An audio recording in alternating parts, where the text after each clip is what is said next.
Hello बच्चों। इस lecture में जो बहुत से ज़्यादा स्टूडेंट्स को जो डाउट होता है YDSC यानी कि यंग्स डबल स्लिट एक्सपेरिमेंट, जो क्लास 12th बोर्ड के लिए बहुत ज़्यादा इंपॉर्टेंट है, इनफैक्ट जेई मेंस और एडवांस के लिए भी बहुत ज़्यादा इंपॉर्टेंट है, उसको हम लोग पढ़ेंगे। अभी जो फर्स्ट लेक्चर होगा उसमें हम लोग देखेंगे कि बोर्ड में कैसे कैसे क्वेश्चंस पूछे जाते हैं, उसका कॉन्सेप्ट समझेंगे कि आया कैसे, क्या हो रहा है, इसका डेरिवेशन बहुत इंपॉर्टेंट है और अजम्पशंस जो हम लोग इसमें लेते हैं वो भी बहुत ज्यादा इंपॉर्टेंट है। तो चलिए बिना टाइम वेस्ट किए हम लोग क्या करते हैं, हम लोग इसको शुरू करते हैं। सबसे पहले अगर बात करें वेव की, YDSC में आप लाइट को क्या करते हो, स्लिट से पास कराते हो, फिर आप इंटरफेरेंस पैटर्न देखते हो। लेकिन उससे पहले बैकग्राउंड इंफॉर्मेशन दे दें जिससे कि आपको YDSC पूरी तरह से अच्छे से समझ में आ जाए। उसके लिए अगर हम लोग देखें कि वेव क्या होती है, तो वेव एक ऐसा मेथड होता है एनर्जी और मोमेंटम को एक प्लेस से दूसरे प्लेस पे ट्रांसफर करने के लिए without the net displacement of the medium particle. ये आपने पढ़ रखा होगा। जैसे आप एक रोप ले लीजिए, रोप मानिए अगर आपने कोई सेलो टेप ब्लैक कलर का उसमें आपने क्या किया, लगा दीजिए किसी भी एक पॉइंट पर, और रोप को दूसरे एंड से अगर आप इस तरीके से शेक करिए तो एक वेव बनेगी और वो वेव आपको आगे जाती हुई दिखाई देगी। यानी कि वेव का जो शेप है, जो ऐसे बन रहा है, वो अपने साथ एनर्जी और मोमेंटम लेकर के वो आगे चलता चला जा रहा है। लेकिन हम net displacement of the medium particle की अगर बात करें तो जहां पे आपने सेलो टेप लगा के रखा है, क्या वो आगे गया? वो आगे नहीं गया, वो अपनी ही जगह ऊपर नीचे इस तरीके से क्या कर रहा था, मूव कर रहा था। तो उसका नेट डिस्प्लेसमेंट जो है वो जीरो है। क्लियर, समझ में आया? तो वेव एक ऐसा मेथड है जिससे हम एनर्जी और मोमेंटम को एक प्लेस से दूसरे प्लेस ट्रांसफर कर सकते हैं without the net displacement of the medium particle. Clear? देखिए, हम लोग सबसे पहले एक जनरल इक्वेशन वेव की डेवलप करेंगे और उसी को वेव को फिर हम लोग कॉन्सेप्ट में यहां यूज करेंगे। ठीक है, तो मान लीजिए आपकी ये कोई रोप है इस तरीके से। क्लियर? ये इनिशियल पोजीशन है, रेस्ट पर है रोप मान लीजिए, और यहां से आपने रोप को ऊपर नीचे शेक करना शुरू किया। और जो आप शेक करते हैं तो क्या करते हैं, कोई एक एक्सटर्नल, आप किसी भी एक्सटर्नल मेथड की हेल्प लेते हैं टू जनरेट अ वेव। याद रखना, कोई भी मीडियम अपने अंदर अपने आप ही वेव नहीं जनरेट कर पाता है, हमेशा एक एक्सटर्नल सोर्स की जरूरत पड़ती है टू जनरेट द क्या, वेव। तो यहां पे कोई एक एक्सटर्नल सोर्स है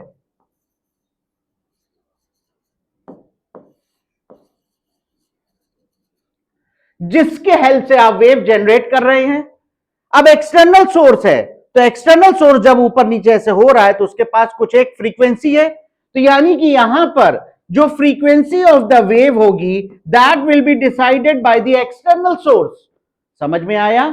वो मीडियम पे डिपेंड नहीं करती है फ्रीक्वेंसी, फ्रीक्वेंसी एक्सटर्नल सोर्स पे डिपेंड करती है और वो हमेशा सेम रहती है, वो मीडियम पे डिपेंड नहीं करती है। ये वेरी इंपॉर्टेंट टू नोट। तो यहां पे फ्रीक्वेंसी पे हम लिख सकते हैं डज नॉट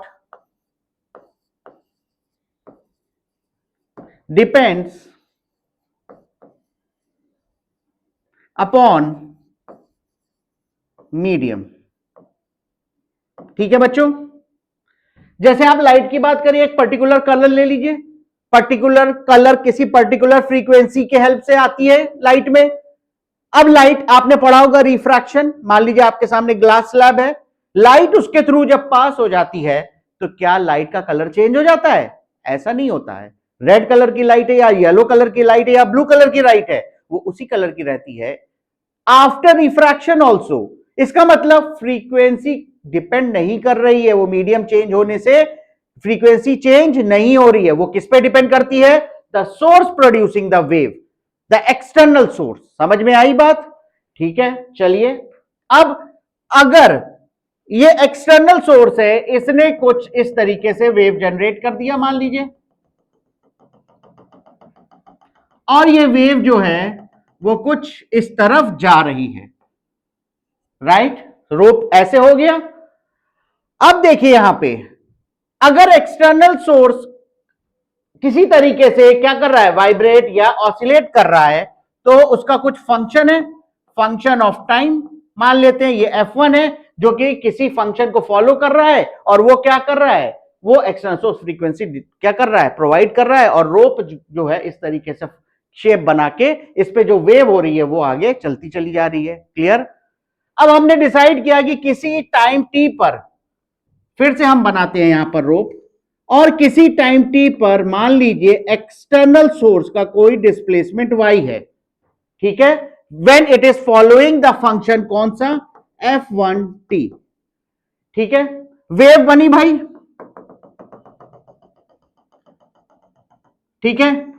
जब वेव बनी तो क्या इसके बाद हम देख सकते हैं और भी ऐसे पार्टिकल्स होंगे जिनका क्या होगा, यही डिस्प्लेसमेंट होगा y, है ना, इसका भी डिस्प्लेसमेंट क्या होगा y, समझ रहे हो, तो सबका y y y डिस्प्लेसमेंट होगा। हम चाहते हैं कि वेव के फंक्शन को जनरलाइज कर दें, तो वो कैसे करेंगे वो देखिए। हम अज्यूम करेंगे कि मान लीजिए एट अ डिस्टेंस कोई पार्टिकल है x यहां से, ठीक है, और वेव जो है वो इधर जा रही है विद वेलोसिटी v, है ना। तो यहां पर भी कोई एक ऐसा फंक्शन है f2 मान लिया, और मान लीजिए कि ये जो है f2 जो फंक्शन है वो भी हम मान लेते हैं कुछ, क्या बोलते हैं कि यहां से वेव आने पे जो समय लगा रही है वो कितना है, वो अगर हम t मान लेते हैं तो टाइम क्या होता है, distance upon speed x by v हो जाएगा। यानी कि ये वेव यहां से जनरेट होकर के यहां तक आने में इतना समय लगा रही है। समझ में आया? तो इसका मतलब अगर मैं इसको t1 ले लूं, अगर मैं कोई भी जनरल टाइम लूं, ठीक है, यहां पे जो फंक्शन बन रहा है उसमें से इतना टाइम अगर मैं घटा दूं, कितना, t1 टाइम, जितना कि वेव ने यहां तक आने में क्या किया, टाइम लगाया, तो आप देखेंगे क्या ये इस फंक्शन से मैच कर जाएगा, f1 फंक्शन से, बिल्कुल।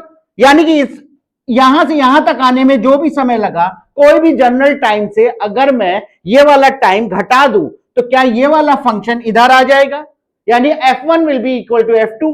यानी कि मैं यहां पे लिख सकता हूं कि यहां पे जो वेव है वो समय कितना लगाई है, t1 इज इक्वल्स टू ये आने में। लेकिन अगर हमको इन दोनों फंक्शन को क्या करना है, इक्वेट करना है, तो क्या मैं लिख सकता हूं f1 जो भी t है this should be equal to f2 क्या होगा, t minus x upon v। यानी कि कोई भी टाइम में से ये वाला टाइम घटा देंगे तो ये अपना प्रीवियस फंक्शन के इक्वेट हो जाएगा। यानी कि हम यहां से देख सकते हैं कि यहां पर जो फंक्शन आया है उसमें कोई एक t क्या है, जनरल टाइम है, यहां पे जो x आया है वो कोई भी जनरल पोजीशन है। समझ में आई बात? तो यहां से अगर हम जनरलाइज फंक्शन करना चाहें तो कोई भी ट्रैवलिंग वेव की जो जनरलाइज फंक्शन होता है वो होता है t minus x by v, ठीक है। और ये कंडीशन कब वैलिड है, जब वेव, आप देखिए हमने क्या अज्यूम किया है, वो पॉजिटिव एक्स डायरेक्शन में चल रही है। यानी कि when wave is moving in positive x direction. Clear? बात क्लियर हुई? उसी तरीके से अगर आपसे कोई बोले कि general function of wave which is travelling in negative x direction, तो क्या वो ये होगी, भाई इसका उल्टा, एक्स की जगह आप माइनस एक्स पुट कर दो, एक्स आपने इधर पॉजिटिव लिया है और यहां पे इधर की तरफ करोगे तो minus x, minus minus positive हो जाएगा, तो ये क्या हो जाएगा, t plus x by v. यानी कि हम बोल सकते हैं कि वेव जब नेगेटिव एक्स डायरेक्शन की तरफ चलेगी तो उसका कुछ जनरल जो फंक्शन आएगा वेव का वो ये होगा। राइट? क्लियर हुई बात? आगे चलते हैं। अब फिर से हम कंडीशन लेते हैं भाई कि हम वेव जनरेट कर रहे हैं और ये हमारी रोप है, ठीक है, और यहां पे कोई एक एक्सटर्नल सोर्स है जो कि वेव जनरेट करेगा, और आपके जो सिलेबस में है वो केवल सिंपल हार्मोनिक वेव है। कौन सी वेव है? Simple harmonic wave. ये एक ऐसी वेव होती है जिसमें हर पार्टिकल ऑफ द मीडियम क्या करता है, एसएचएम परफॉर्म करता है। यहां पे क्या होता है, every particle of the medium क्या करता है? Performs SHM. एसएचएम आपने पढ़ रखा होगा, सिंपल हार्मोनिक मोशन। क्लियर हुई बात? तो देखते हैं भाई, अगर मीडियम में हमको क्या बनानी है? सिंपल हार्मोनिक वेव, और हमें मालूम है कि हर पार्टिकल को एसएचएम क्या करना है?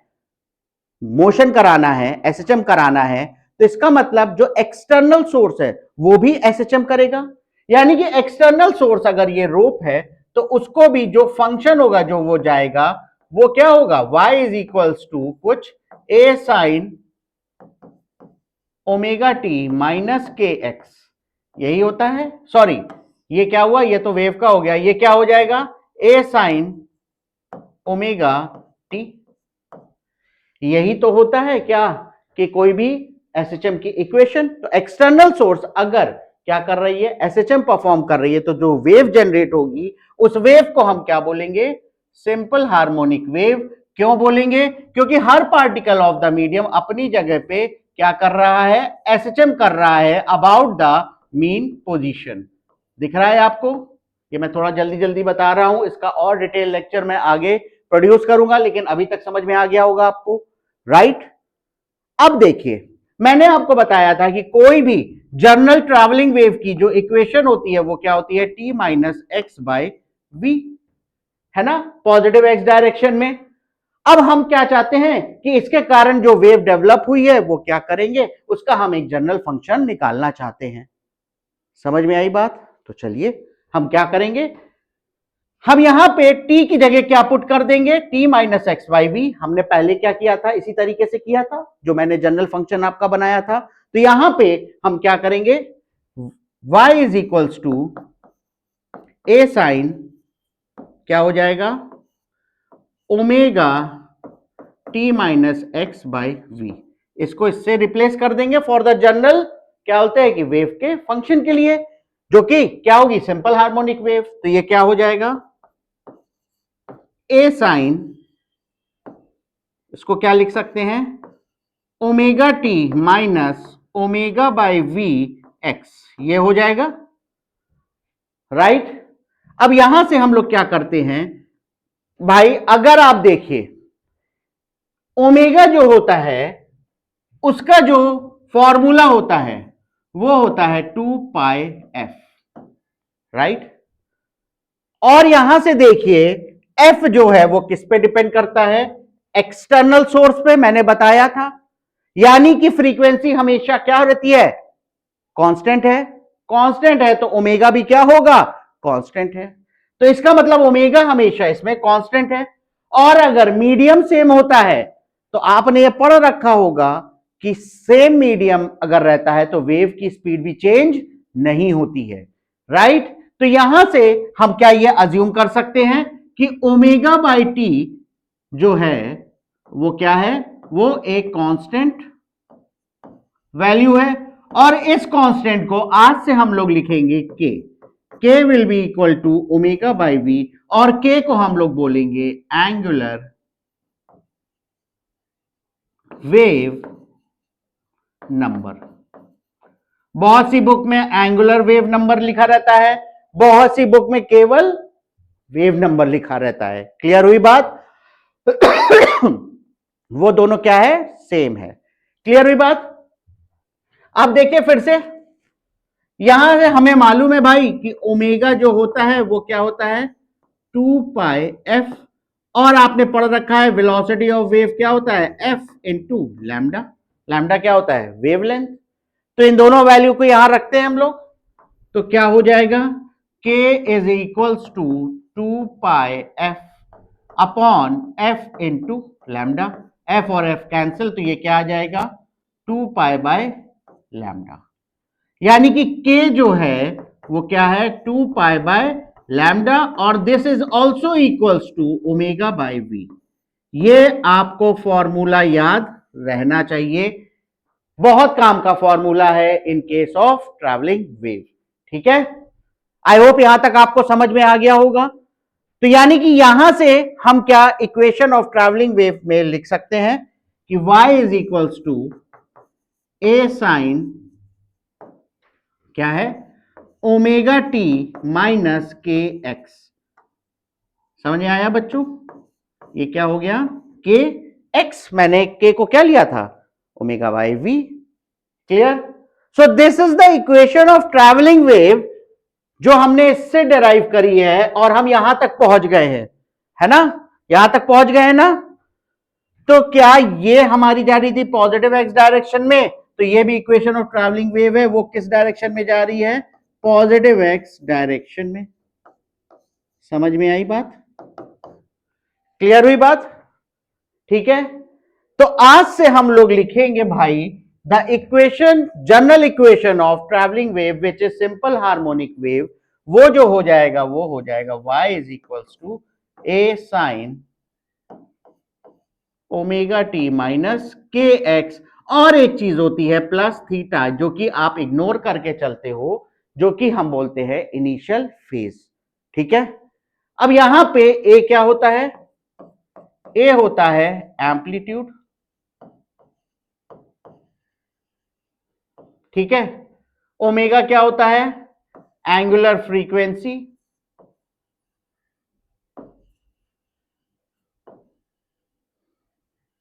राइट, के क्या होता है, एंगुलर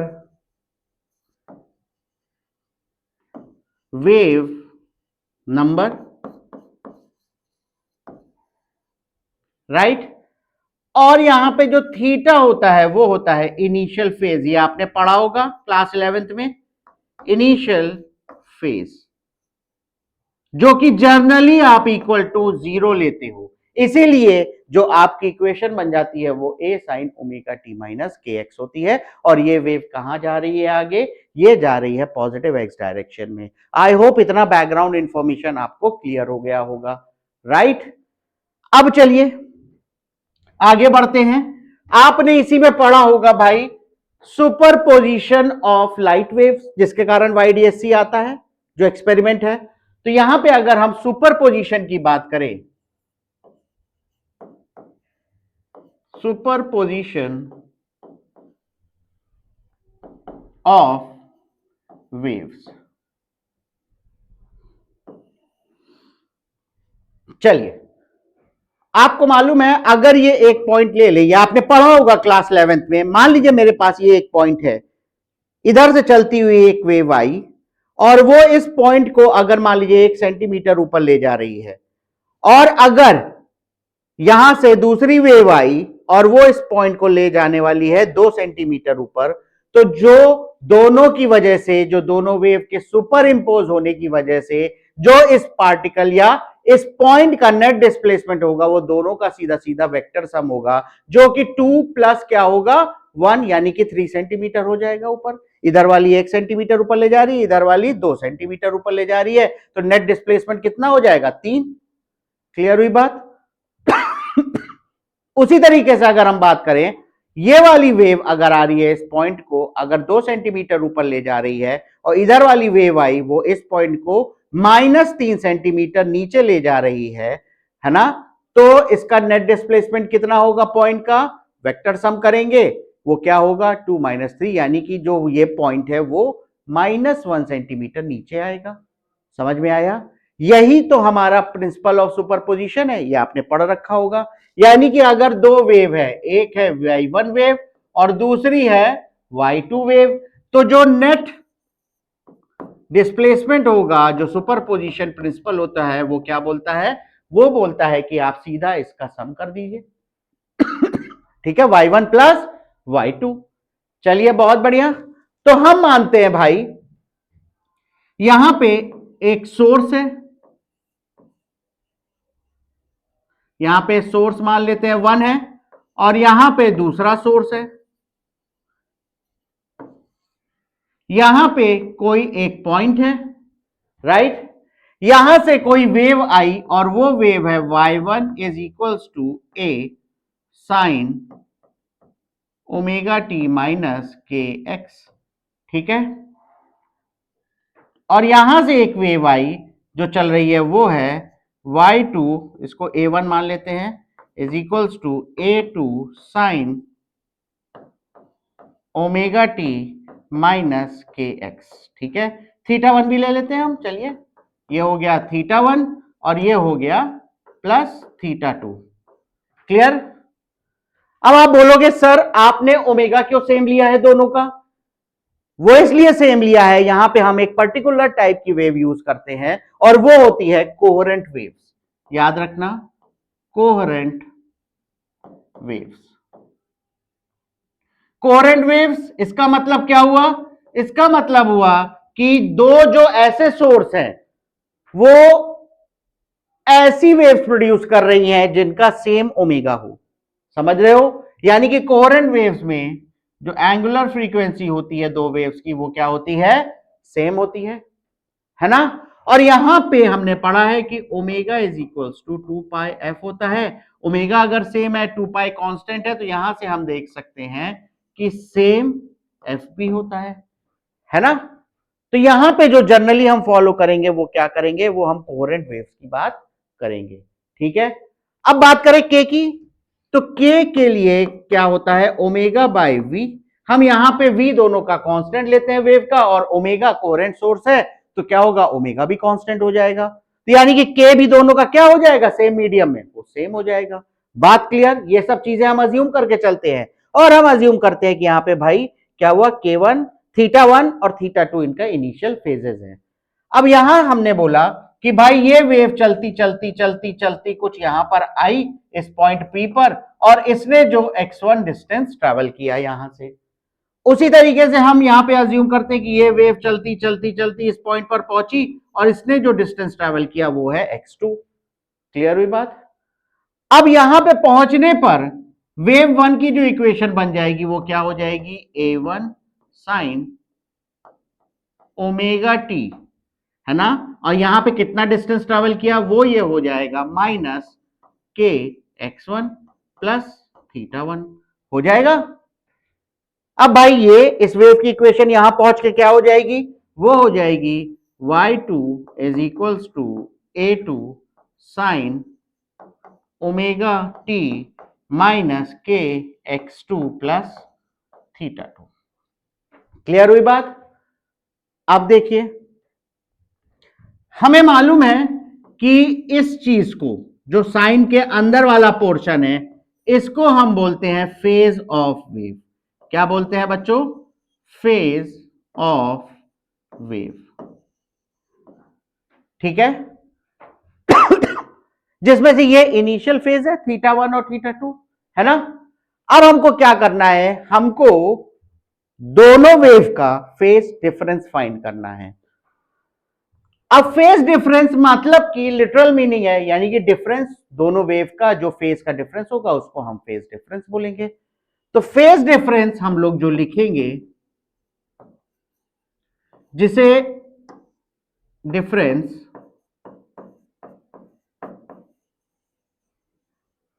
उसको आज से हम लोग बोलेंगे भाई ये क्या है?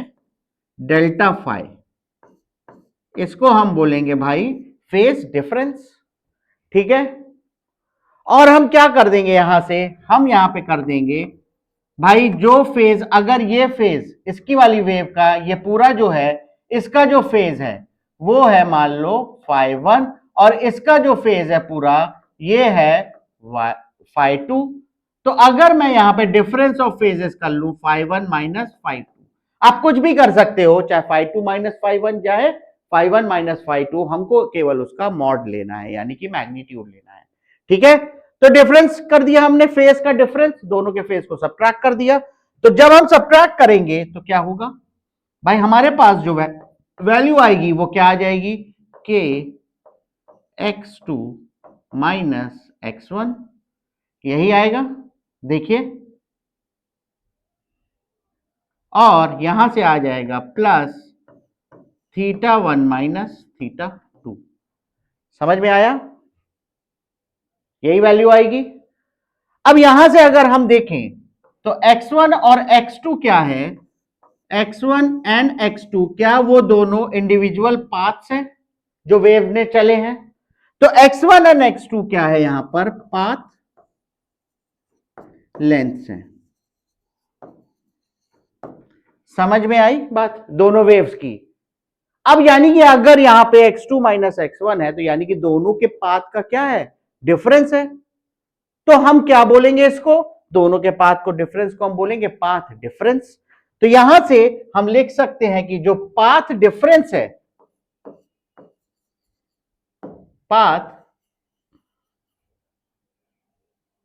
डिफरेंस, जिसका हमारा सिंबल वो होगा delta x, that will be equal to difference of the paths of two waves, है ना।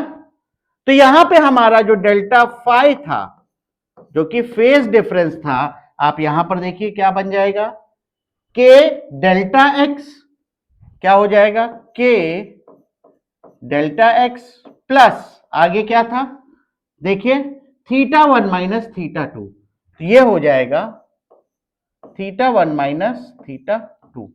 क्लियर हुई बात। यानी कि हमें कोहेरेंट वेव्स का क्या पता चल गया, हमें फेज डिफरेंस पता चल गया यहां पे, ठीक है। अब यहां पे जनरली, जैसे मैंने आपको पहले भी बोला था कि आपके में जो क्वेश्चंस आते हैं उसमें जो है theta one is equal to theta two लेते हैं, यानी कि इनिशियल फेजेस दोनों वेव्स की हमेशा इक्वल लेते हैं, ठीक है। तो अगर ये इक्वल होता है तो यहां पर क्या हो जाएगा, इक्वल होगा भी। अगर कोहेरेंट सोर्सेस है भाई तो सेम ही सोर्स है, यानी कि सेम ओमेगा सेम फ्रीक्वेंसी, यानी एक ही सोर्स जो है वो वेव को जनरेट करा रहा है। अगर एक ही सोर्स कर रहा है वेव को जनरेट, तो उनके इनिशियल जो भी होगा फेज होगा वो इक्वल होगा। इक्वल होगा तो यहां पर क्या होगा theta one minus theta to zero हो जाएगा। तो हमारे पास जो फेज डिफरेंस आ जाएगा वो आ जाएगा के डेल्टा एक्स, ठीक है। ये एक इंपॉर्टेंट रिलेशन है जो आपके वाईडीएससी में बड़ा यूज होगा। ये मैं इतनी इसलिए बता रहा हूं बैकग्राउंड इंफॉर्मेशन कि आपको वाईडीएससी अच्छे से समझ में आ जाए, ठीक है। तो यहां पे हमें मालूम है कि भाई के जो होता है वो क्या होता है, 2 पाई बाय लैम्डा, ठीक है। तो यहां पे वैल्यू रख दे, तो यहां पे आ जाएगा हमारा फेज डिफरेंस, वो कितना आ जाएगा, 2 pi by lambda into delta x. ये भाई अगर आप रिलेशन याद कर लोगे तो बहुत अच्छा होगा। यहां पे मैं लिख दे रहा हूं रिमेंबर इट, ये बहुत काम की इंफॉर्मेशन है। Clear. Phase difference between two waves is equals to coherent waves is equals to 2 pi by lambda into delta x, और डेल्टा एक्स क्या है, पाथ डिफरेंस, यानी difference in the paths of the two wave. समझ में आया। आगे बढ़ते हैं। अब देखिए यहां पे मैंने दो वेव्स ली थी, वो क्या था, पहली वेव क्या थी, ए sine omega t minus k x, है ना। पाथ मैंने डिफरेंस क्या बोला था, वो क्या हो जाएगा, ठीक है। सॉरी, इनिशियल फेजेस जीरो थे, डिफरेंस दोनों का। और दूसरी वेव है sign omega t minus k x, ठीक है। इस तरीके से वेव है। अब अगर दो वेव दिया हुआ हो तो अगर आपसे बोला जाए फाइंड द रिजल्टेंट एम्पलीट्यूड, अगर दोनों वेव क्या हो रहे हैं, सुपर इंपोज हो रहे हैं, तो उसको हम लोग एक कॉन्सेप्ट से यूज कर सकते हैं, जल्दी फाइंड कर सकते हैं। आप ट्रिग्नोमेट्री भी यूज कर सकते हो, लेकिन आप क्या कर सकते हो, आप एक और कॉन्सेप्ट से यूज कर सकते हो, और वो है हमारा कौन सा कॉन्सेप्ट, वो है phasor, phasor diagram. Phasor diagram क्या होता है, इसमें आप कंडीशंस देखेंगे। पहली कंडीशन ये है कि डेल्टा फाई को कांस्टेंट होना है, ठीक है। और दूसरा, आप फेजर को आप ट्रीट करोगे, ट्रीट लाइक वेक्टर्स, और ये किसके लिए यूज हो जाएगा, ये साइन और कोसाइन फंक्शंस के लिए यूज हो जाएगा, ठीक है। तो यहां पे हमने वेव लिया था, तो हम क्या करेंगे, कैसे हम इसको मैनेज करेंगे। यहां पे देखिए आप यहां पे जो पहली थी ये इक्वेशन थी, इन दोनों को आप वेक्टर की तरह ट्रीट करोगे। ठीक है, वेक्टर की तरह जब ट्रीट करोगे तो यहां पे आप क्या करोगे भाई, आप यहां पे एक वेव को इस तरीके से लोगे, ठीक है, उसका डायरेक्शन, और ये होगा omega t minus k x. ठीक है, क्लियर हुई बात। और अगर मान लीजिए दो वेव्स है, उनके बीच डिफरेंस क्या है, फाई है, यानी कि एंगल का डिफरेंस है, तो दूसरी वेव को आप यहां पे इस तरीके से बनाएंगे और ये जो एंगल होगा वो क्या होगा, डेल्टा फाई। राइट, यानी कि आप हॉरिजॉन्टल एंगल क्या लोगे, हमने अज्यूम किया, ये सॉल्व करने का तरीका है कि omega t minus k x, और यहां पे जो लेंथ होगी वेक्टर की वो क्या होगी, जो ये वाला एंगल होगा और उसके कॉरेस्पॉन्डिंग जो भी एम्पलीट्यूड होगा वेव का। राइट, और इसके कॉरेस्पॉन्डिंग जो डेल्टा फाई से जो भी आगे या नीचे बनाएंगे, यानी कि पीछे जो भी वेव है उसका जो एम्पलीट्यूड होगा, हमने अज्यूम किया a2, वही वेक्टर की लेंथ होगी। समझ में आया, यानी कि ये दो वेक्टर बन गया, कैसा कि जिनके बीच जो एंगल है वो क्या है, डेल्टा फाई है। अब हमको अगर रिजल्टेंट एम्पलीट्यूड फाइंड करना है तो क्या हो जाएगा, रिजल्टेंट एम्पलीट्यूड होता है भाई दो वेक्टर का एडिशन, वो हो जाएगा a1 स्क्वायर, ये आपने पढ़ रखा होगा, a2 square plus 2a1 a2 क्या हो जाएगा, cos डेल्टा फाई। समझ में आया बात, है ना, क्लियर हुई बात।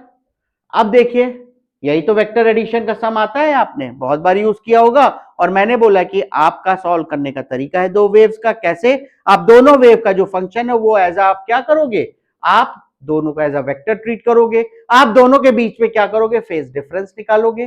ठीक है, फिर आप एक हॉरिजॉन्टल लाइन ड्रॉ करोगे और उसको मानोगे इनिशियल, जो भी लाइन का है वो क्या है, डायरेक्शन वो है omega t minus k x, और लेंथ जो वेक्टर का उसके कॉरेस्पॉन्डिंग मानोगे वो होगा a1। समझ में आया, फिर आप देखोगे कि भाई जो दूसरी वेव है उसके वो कितना आगे है, वो कैसे निकालोगे आप, वो आप दोनों के बीच का फेज डिफरेंस निकालोगे, जो मैंने डेल्टा फाई से आपको बताया है, और जो लेंथ होगा वो दूसरी वाली क्या होगा, लेंथ ऑफ द वेक्टर जो दूसरी है वो दूसरे वेव का क्या होगा, एम्पलीट्यूड होगा। यहां पे ये दोनों जगह पे आप क्या लिखोगे, एम्पलीट्यूड, कुछ और ना लिख देना। क्लियर हुई बात, तो यहां पर ये दोनों हो गया, अब इन दोनों का रिजल्टेंट निकालना है एम्पलीट्यूड, जब दोनों वेव क्या होंगी, सुपर इंपोज होंगी, तो यहां पे ये क्या आ जाएगा, ये वाला आ जाएगा फॉर्मूला, ये आपने पढ़ रखा हो, सम ऑफ वेक्टर एडिशन। क्लियर हुई बात, आगे बढ़ते हैं। अब यहीं से बात आती है आपकी कंस्ट्रक्टिव और डिस्ट्रक्टिव इंटरफेरेंस की। ठीक है, जहां पे ब्राइट फ्रिंज फॉर्म होगी, जहां पे डार्क फ्रिंज फॉर्म होगी, है ना। तो यहां पे देखिए भाई, दो वेव जब मिल रही हैं हम बोलेंगे जो इंटरफेरेंस है वो क्या है, कंस्ट्रक्टिव, है ना, कंस्ट्रक्टिव इंटरफेरेंस।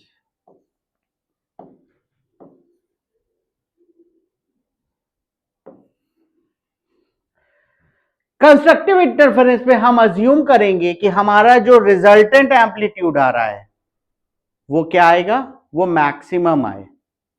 समझ में आया, हमारे रिजल्टेंट एम्पलीट्यूड का जो फॉर्मूला था वो क्या था, A R is equals to under root a1 square plus a2 square plus 2 a1 a2 cos, ये कितना हो गया, डेल्टा फाई। और इस चीज को हमको क्या करना है, हमको मैक्सिमाइज करना है इसको, यानी कि हमारा a1 फिक्स है, a2 फिक्स है, a1 a2 फिक्स है, वेरिएबल क्या है, कॉस डेल्टा फाई। तो यानी कि इसको मैक्सिमम करने के लिए, ए मैक्स करने के लिए हमको क्या करना होगा, कॉस डेल्टा फाई की वैल्यू हमको क्या करनी है, मैक्सिमम लेनी है, और मैक्सिमम कॉस की वैल्यू क्या होती है, वो 1 होती है, यानी कि हमको इसको क्या करना है, 1 पुट करना है। क्लियर हुई बात। अब यहां पे कॉस भाई 1 कब कब होता है, कब कब होता है बताइए, इसमें देखिए, तो इसमें जो कॉस होगा वो होता है, जो डेल्टा फाई जो एंगल है वो क्या होगा, कॉस 0 पे 1 होता है, फिर 2 पाई पे 1 होता है, फिर 4 पाई पे 1 होता है, फिर 6 पाई पे 1 होता है। एक पैटर्न देख रहे हो? वो क्या है? इवन मल्टीपल्स ऑफ पाई। इस पे चेक कर लो, इस पे क्या कॉस 1 होता है? बिल्कुल होता है। तो यहां से हम लिख सकते हैं भाई कि डेल्टा फाई जो होना चाहिए वो क्या आना चाहिए? 2n पाई, है ना? यही तो हुआ even multiples of pi. N को 0 लो, 1 लो, 2 लो, 3 लो एंड सो ऑन। अब डेल्टा फाई हम लोगों ने निकाल रखा था, उसकी वैल्यू क्या थी भाई? डेल्टा फाई यहां पे निकाला था ना। डेल्टा फाई की वैल्यू थी, जो मैंने याद करने को बोली थी, 2 pi by lambda into delta x. तो यहां पे हम क्या करेंगे? हम यहां पे इसकी वैल्यू रखेंगे, तो ये जो होगा वो हो जाएगा 2 pi by lambda into delta x, और ये हो जाएगा 2n पाई। 2 पाई कैंसिल हो जाएगा यहां से, यानी कि डेल्टा एक्स वो होगा n पाई। यानी कि कंस्ट्रक्टिव इंटरफेरेंस के लिए आपको जो डिफरेंस ऑफ दोनों वेव का जो पाथ होना चाहिए, यानी कि path difference, that should B n lambda. इसका मतलब क्या हुआ कि भाई एक्स, डेल्टा एक्स को क्या हो सकता है? वो 0 हो सकता है, पाई हो सकता है, लैम्डा या 2 लैम्डा या 3 लैम्डा या 4 लैम्डा एंड सो ऑन। यानी कि जहां जहां पे ये path difference 0 lambda, 2 lambda, 3 lambda, 4 lambda ये सब होगा, वहां वहां क्या होगा? कंस्ट्रक्टिव इंटरफेरेंस होगा। कंस्ट्रक्टिव इंटरफेरेंस होगा तो एम्पलीट्यूड मैक्सिमम होगा, और एम्पलीट्यूड मैक्सिमम होगा तो इंटेंसिटी भी क्या होगी? मैक्सिमम होगी। वहां वहां हम लोग YDSC में क्या करेंगे? हम लोग वहां पे क्या ब्राइट फ्रिंज पाएंगे। इसीलिए मैं बैकग्राउंड इंफॉर्मेशन आपको दे रहा हूं, ठीक है? तो यहां पे हम कॉस की वैल्यू जब 1 रख देंगे तो हमारे पास जो ए आर आ जाएगा वो क्या आ जाएगा? वो आ जाएगा बच्चों A1 square plus A2 square plus यहां पे क्या आ जाएगा? 2A1 A2 कॉस फाइव को क्या रख दिया? 1। तो ये क्या हो जाएगा? ये हो जाएगा हमारा A1 प्लस A2 का स्क्वायर अंडर रूट। तो यहां से ए आर जो आ जाएगा हमारा वो क्या आ जाएगा? A1 प्लस A2, यानी कि दोनों का डायरेक्ट सम एम्पलीट्यूड का फॉर कंस्ट्रक्टिव इंटरफेरेंस, ठीक है? और आपको मालूम है वेव के लिए जो एवरेज इंटेंसिटी का फॉर्मूला होता है वो क्या होता है? 2 pi square f square a square rho into v. F क्या होता है? फ्रीक्वेंसी, ए एम्पलीट्यूड, रो क्या होता है? डेंसिटी ऑफ द मीडियम, और वी क्या होता है? Velocity of the wave in the medium. तो क्या यहां से हम देख सकते हैं कि इंटेंसिटी भाई directly proportional to a square होता है, यानी एम्पलीट्यूड का स्क्वायर। तो हम क्या इंटेंसिटी में भी रिलेशन निकाल सकते हैं? बिल्कुल। हम क्या कर सकते हैं यहाँ पे? क्या हम इसको क्या कर दे? स्क्वायर कर दे, है ना? या यहां पे पुट कर दो, तो यहां यही पुट कर देते हैं। तो क्या हो जाएगा? A are is equals to, है ना, A1 square plus A2 square plus 2A1 A2, है ना? क्या करेंगे हम? आई भाई स्क्वायर है तो यहां सीधा resultant intensity is equals to क्या हो जाएगा? I1 plus I2 plus 2। ए क्या होगा? ये अंडर रूट आई के इक्वल होगा, ये होगा अंडर रूट I1 I2। समझ में आया? तो क्या मैं इसको ऐसे लिख सकता हूं भाई? आई रिजल्टेंट जो आएगा कंस्ट्रक्टिव इंटरफेरेंस का वो होगा I1 plus under root I2 का स्क्वायर, यानी कि दोनों के इंटेंसिटी का अंडर रूट लेकर के आप इंडिविजुअल सम कर दीजिए, फिर सम करने के बाद स्क्वायर कर दीजिए, आपको क्या मिल जाएगा? Resultant intensity. समझ में आया? क्लियर? अगर ये बात क्लियर? तो आई होप यहां तक क्लियर हो गया होगा। अब हम लोग पढ़ेंगे डिस्ट्रक्टिव इंटरफेरेंस की बात करेंगे। तो डिस्ट्रक्टिव इंटरफेरेंस,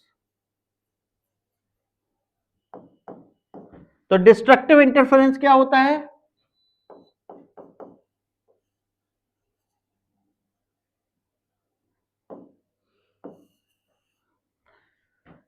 जहां पे जो रिजल्टेंट हमारा एम्पलीट्यूड आ रहा है वो मिनिमम होना चाहिए। और रिजल्टेंट एम्पलीट्यूड का हमारा क्या फॉर्मूला था?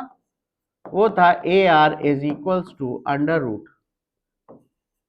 A1 square plus A2 square plus 2A1 A2 cos delta five.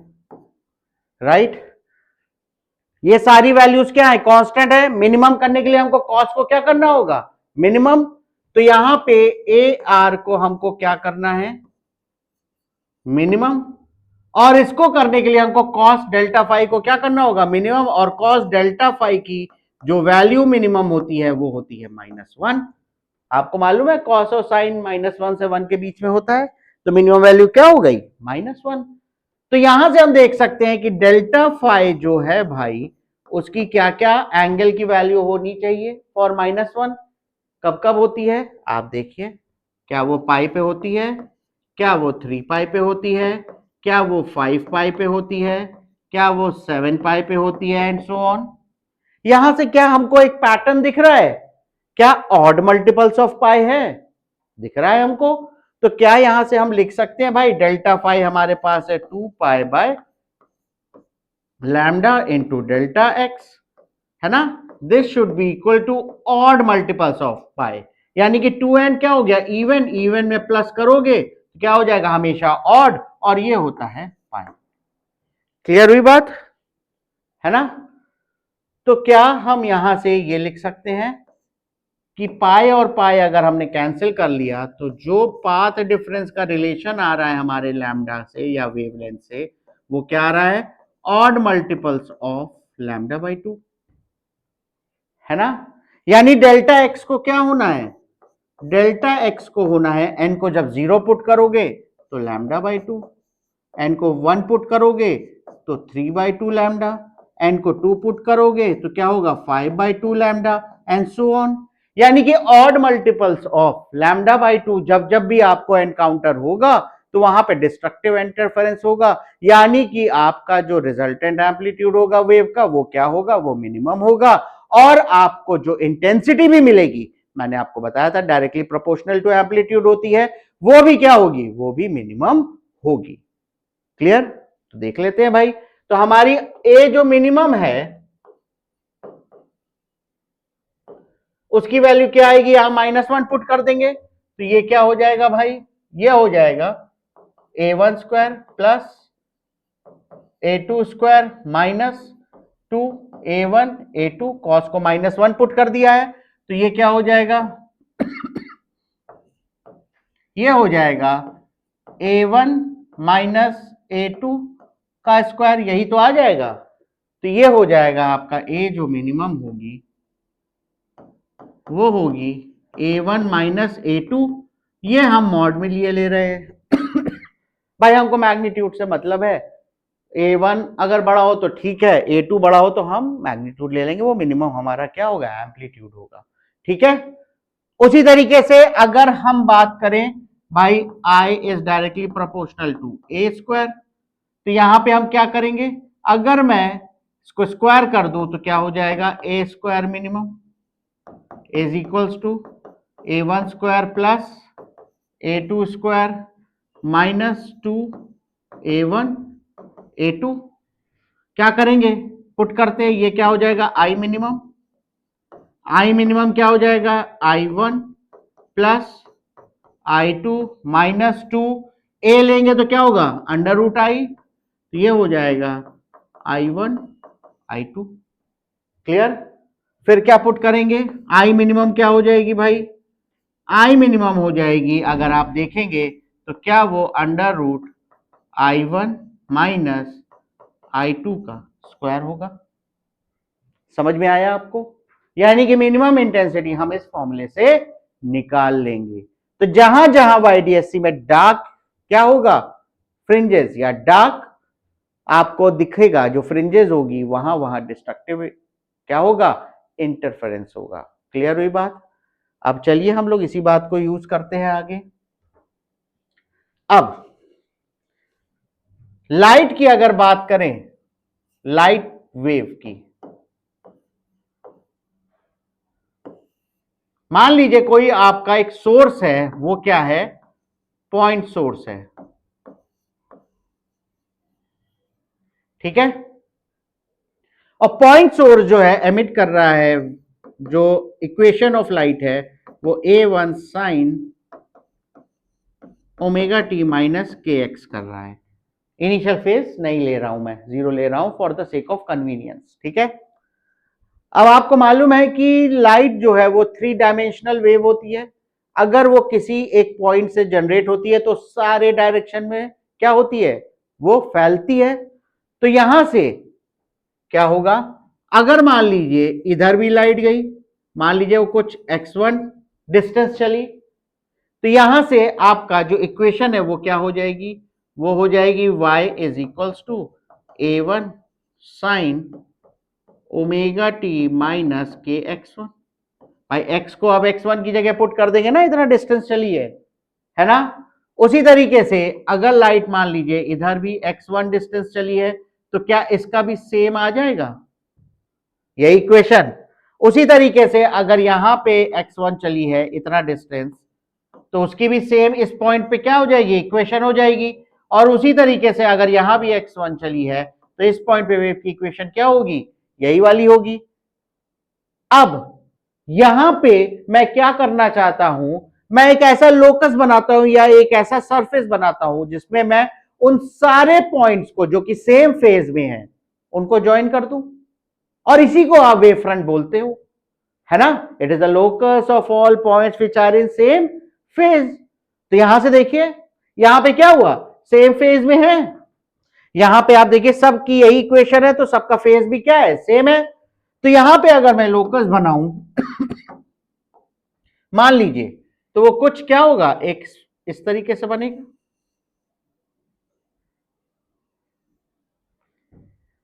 ये तो मैं आपको 2D स्ट्रक्चर दिखा रहा हूं। मान लीजिए ये लाइट सोर्स है, ये तो चारों तरफ करेगा ना, इधर भी इधर भी इधर भी इधर भी, ऊपर नीचे, तो क्या बनेगा, ये एक स्फीयर बनेगा।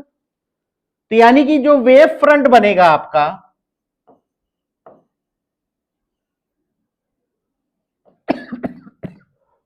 वो क्या होगा, एक स्फीयर, स्फीयर की तरह बनेगा, है ना।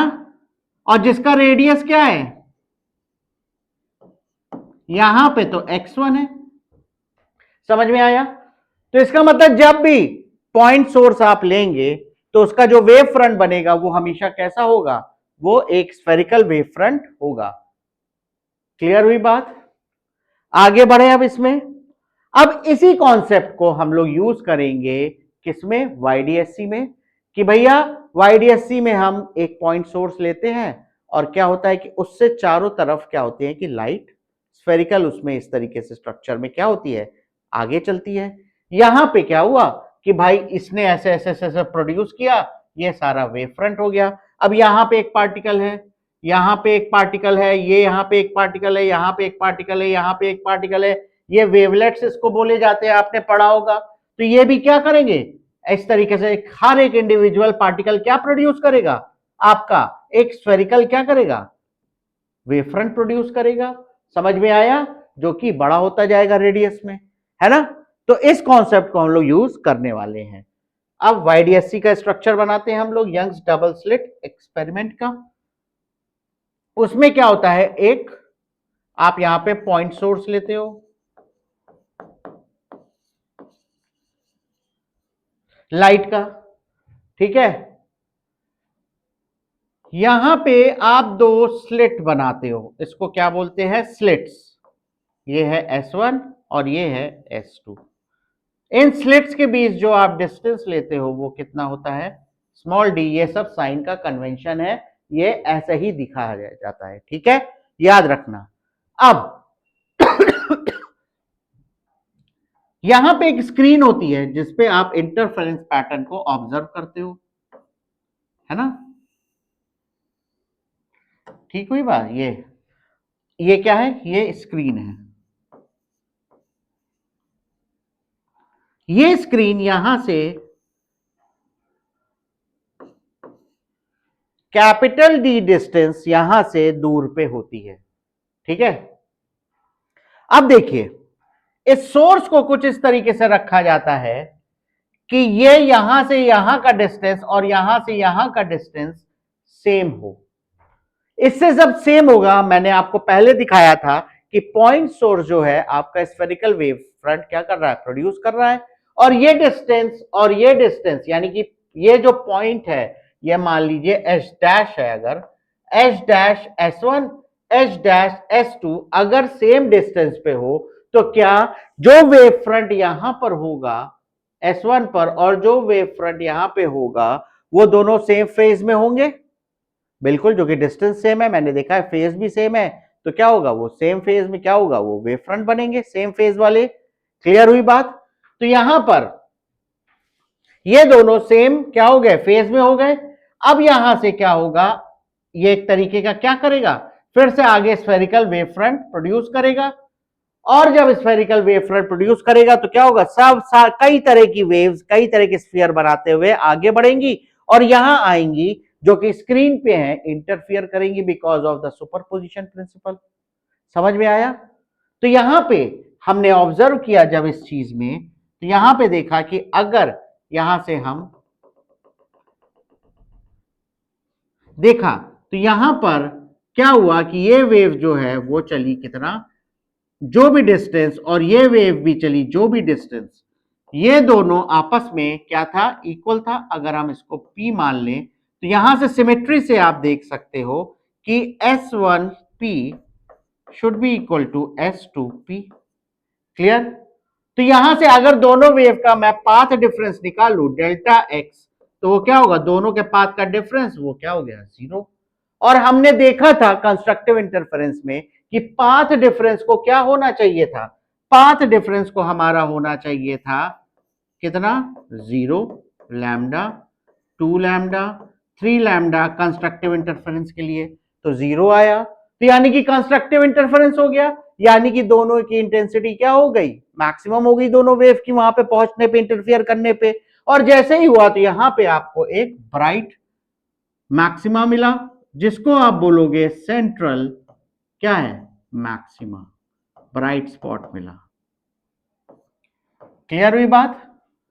और यहां पे सेंट्रल मैक्सिमा पे आप क्या कर सकते हो, लिख सकते हो कि भाई ये क्या होगा, ये होगा डेल्टा एक्स जो है वो 0 है, पाथ डिफरेंस क्या है, 0। और अगर डेल्टा एक्स 0 है तो यहां पर क्या होगा, ए जो होगा वो मैक्सिमम एम्पलीट्यूड होगा, और यहां पे जो इंटेंसिटी होगी वो भी क्या होगी, मैक्सिमम, इसीलिए भाई चमक रहा है सेंटर पे। क्लियर हुई बात? आगे चलते हैं भाई, थोड़ा सा ऊपर गए।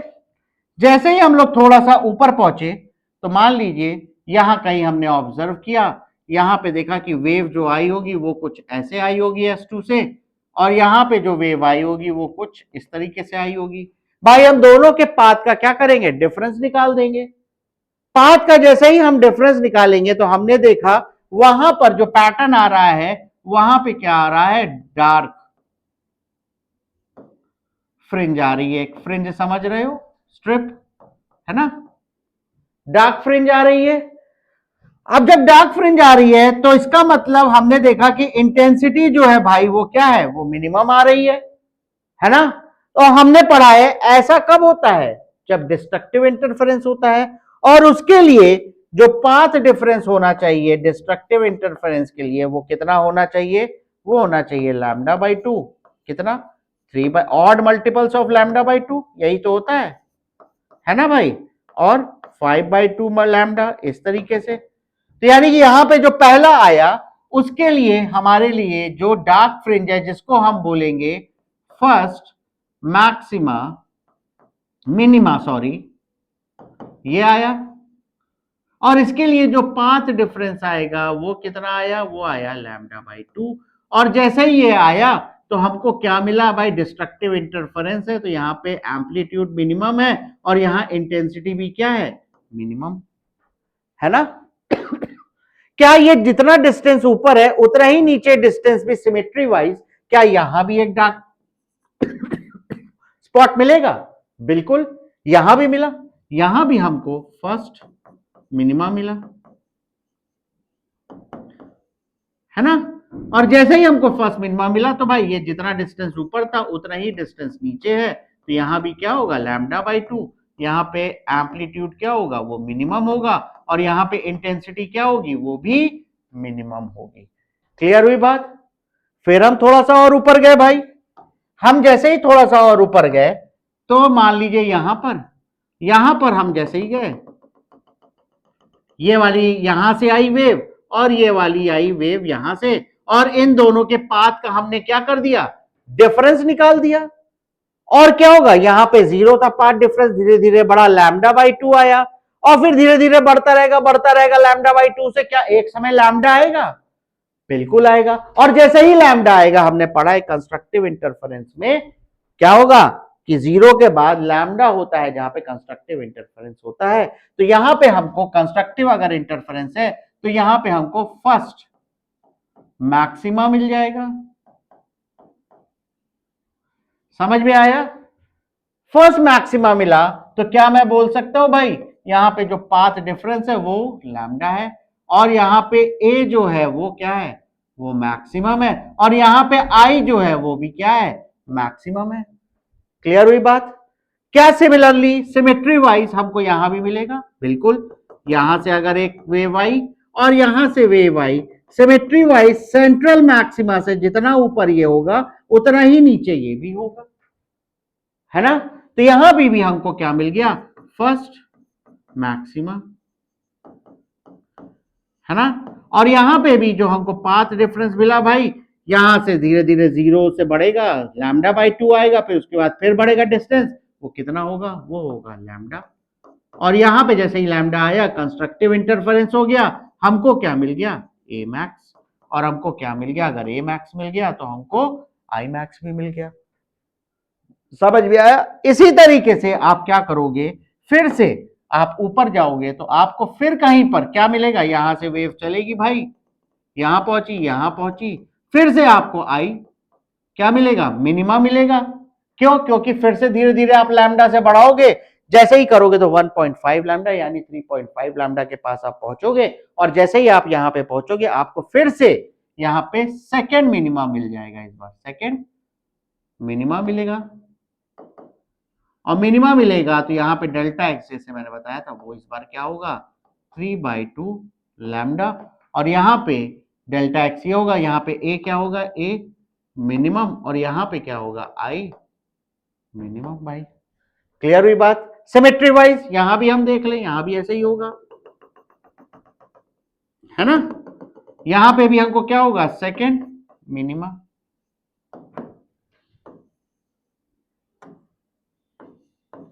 और जैसे ही सेकेंड मिनिमम मिला हमको पता चल गया ये क्या होना चाहिए, ये 3/2 लैम्डा होना चाहिए, ये क्या होना चाहिए, ए मिनिमम, और ये क्या होना चाहिए, अगर ए मिनिमम है, डिस्ट्रक्टिव इंटरफेरेंस है, तो इंटेंसिटी भी क्या होनी चाहिए, ये।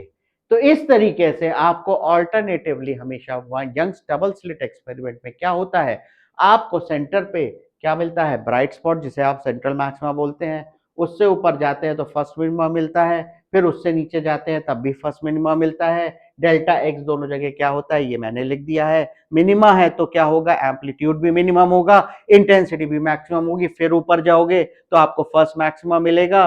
डेल्टा एक्स किसके, लैम्डा की इक्वल होना है, कंस्ट्रक्टिव इंटरफेरेंस है, फिर आपको ए मैक्स मिलेगा, आई मैक्स मिलेगा। सिमिलरली कहानी नीचे की तरफ भी होगी। आई होप ये लॉजिकली समझ गए होगे अब आप कि ऐसा होता क्यों है यंग्स डबल स्लिट एक्सपेरिमेंट में, कि क्यों हमको ऑल्टरनेटिवली ब्राइट और डार्क फ्रिंज मिलते हैं। समझ में आया? आगे चलते हैं इसमें। अब हम लोग कैलकुलेट करेंगे बेटा कि कितने डिस्टेंस पे हमको डार्क स्पॉट मिल रहा है, कितने डिस्टेंस पे हमको ब्राइट फ्रिंज मिल रही है, या हमको डार्क फ्रिंज मिल रही है। ठीक है,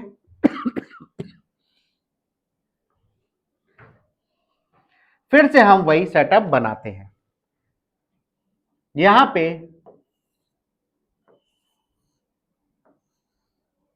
ये क्या है, स्लिट S1, और ये क्या है, स्लिट, वही पुरानी कहानी। और यहां पे ये क्या है, दोनों के बीच का डिस्टेंस D।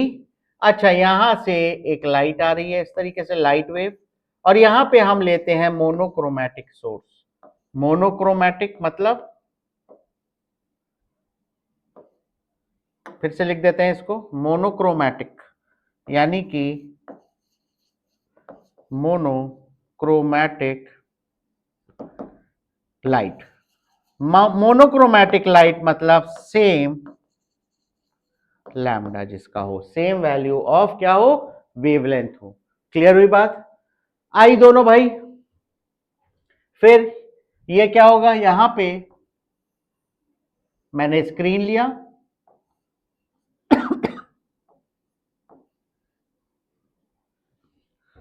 ठीक है,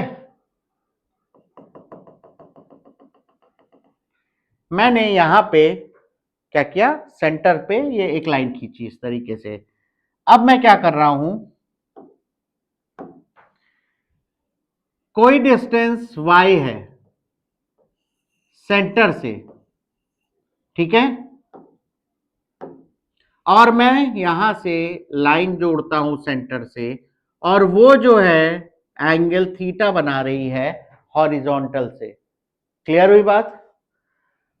इस पॉइंट को जहां पे मीट हो रही है ये है, इसको मैं पी लेता हूं। मान लीजिए लाइट सोर्स आपकी चली, लाइट सोर्स चली यहां से जो आई वो ये डिस्टेंस कवर होते हुए आई, और यहां से जो चली वो ये डिस्टेंस ट्रेवल होते हुए आई, है ना।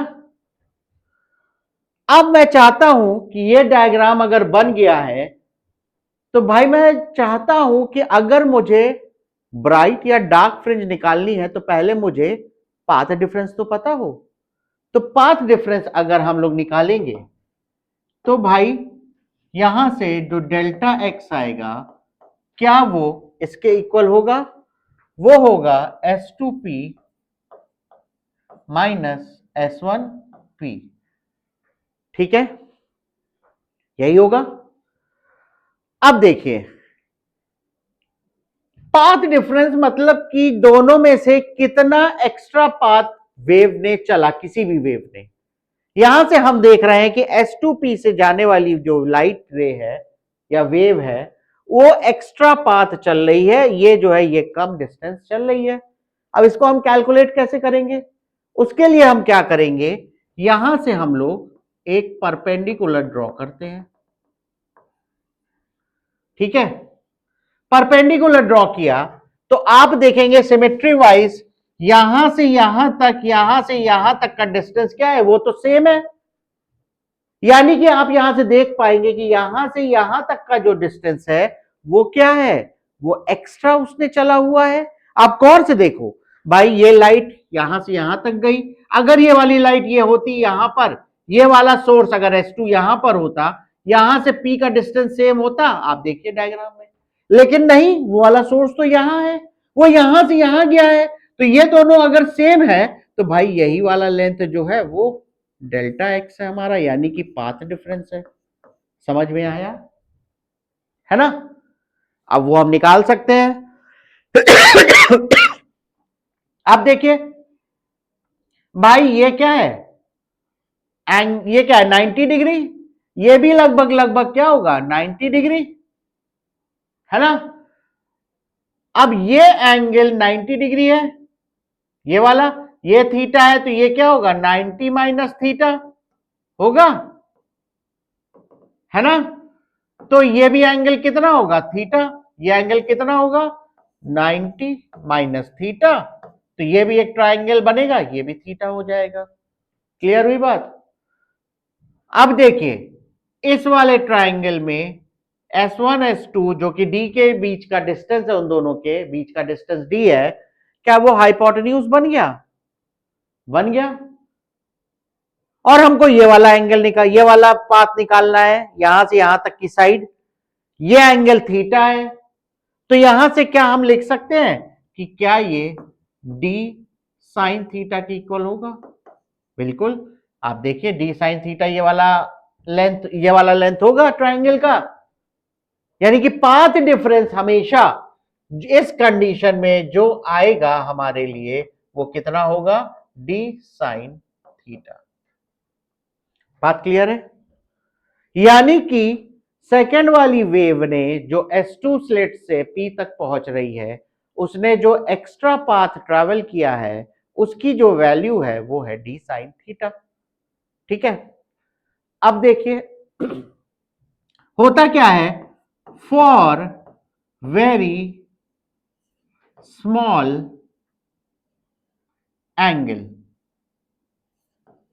थीटा, बहुत थोड़ा सा, जब angle 1 degree 2 degree 3 degree 4 degree 5 degree इस तरीके से हो, है ना, तो क्या हम लोग यहां पे लिख सकते हैं कि भाई जो साइन थीटा होता है वो इक्वल टू टैन थीटा होता है। समझ में आया? Sine theta is equals to tan theta for very small angle, यानी कि जो डेरिवेशन हम लोग टैन थीटा के रूप में अब अज्यूम कर रहे हैं वो तभी वैलिड है जब angle theta is very small. समझ में आ रहा है? अगर एंगल स्मॉल नहीं है तो आप ये वाली कंडीशन यूज करोगे। मान लीजिए एंगल आ गया 15 degree 30 degree 45 degree 90 degree, 90 degree छोड़िए 60 डिग्री, तो एंगल बहुत बड़ा हो गया ना, तो ये वाला फॉर्म आपका जो पार्ट डिफरेंस है वो यूज होगा। ये आपको क्वेश्चन में देखना पड़ेगा।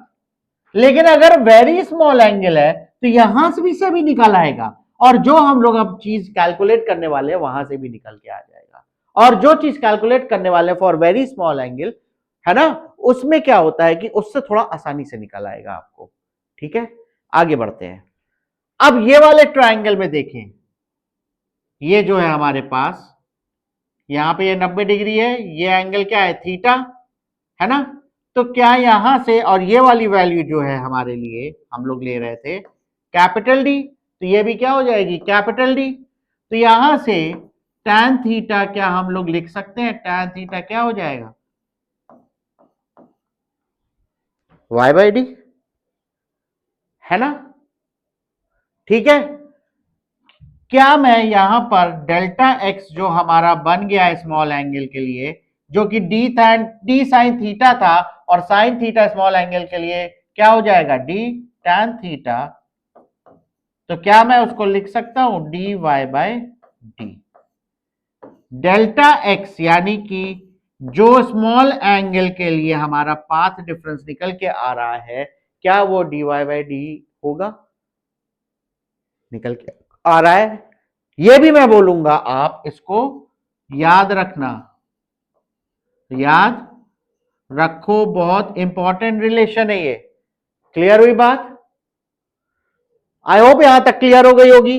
पाथ डिफरेंस ही निकालना हमारे लिए थोड़ी सी दिक्कत की बात थी, क्योंकि जैसे ही हमें पाथ डिफरेंस पता चलेगा हम कंस्ट्रक्टिव और डिस्ट्रक्टिव इंटरफेरेंस निकाल लेंगे। बिल्कुल निकाल लेते हैं उसको। तो यहां पे हम क्या करेंगे कि अगर ब्राइट फ्रिंज फॉर्म हो रही है, हमने जो पाथ डिफरेंस पहले निकाला है वो देख लेते हैं, वो क्या है डी वाई बाय डी।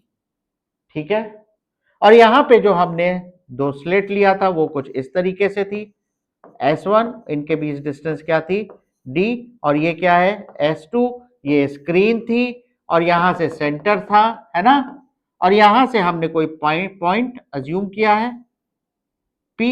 देखिए यहां पे इसी तरीके से है। यहां पे क्या होगा, ये पॉइंट P है, ये कितना डिस्टेंस ऊपर है, ये Y ऊपर है ना, और जो एंगल था यहां से जोड़ने वाली लाइन इस तरीके से वो थीटा थी, यही तो है। तो यहां पे क्या हम लिख सकते हैं पार्ट डिफरेंस ये वाला हुआ for very small, for small theta. ठीक है, आप देखिए कंस्ट्रक्टिव इंटरफेरेंस जब होगा, कंस्ट्रक्टिव इंटरफेरेंस, इसीलिए मैंने आपको पढ़ाया था कंस्ट्रक्टिव और डिस्ट्रक्टिव इंटरफेरेंस। ठीक है, तो कंस्ट्रक्टिव इंटरफेरेंस यानी कि आपको ब्राइट फ्रिंजेस मिलेंगी,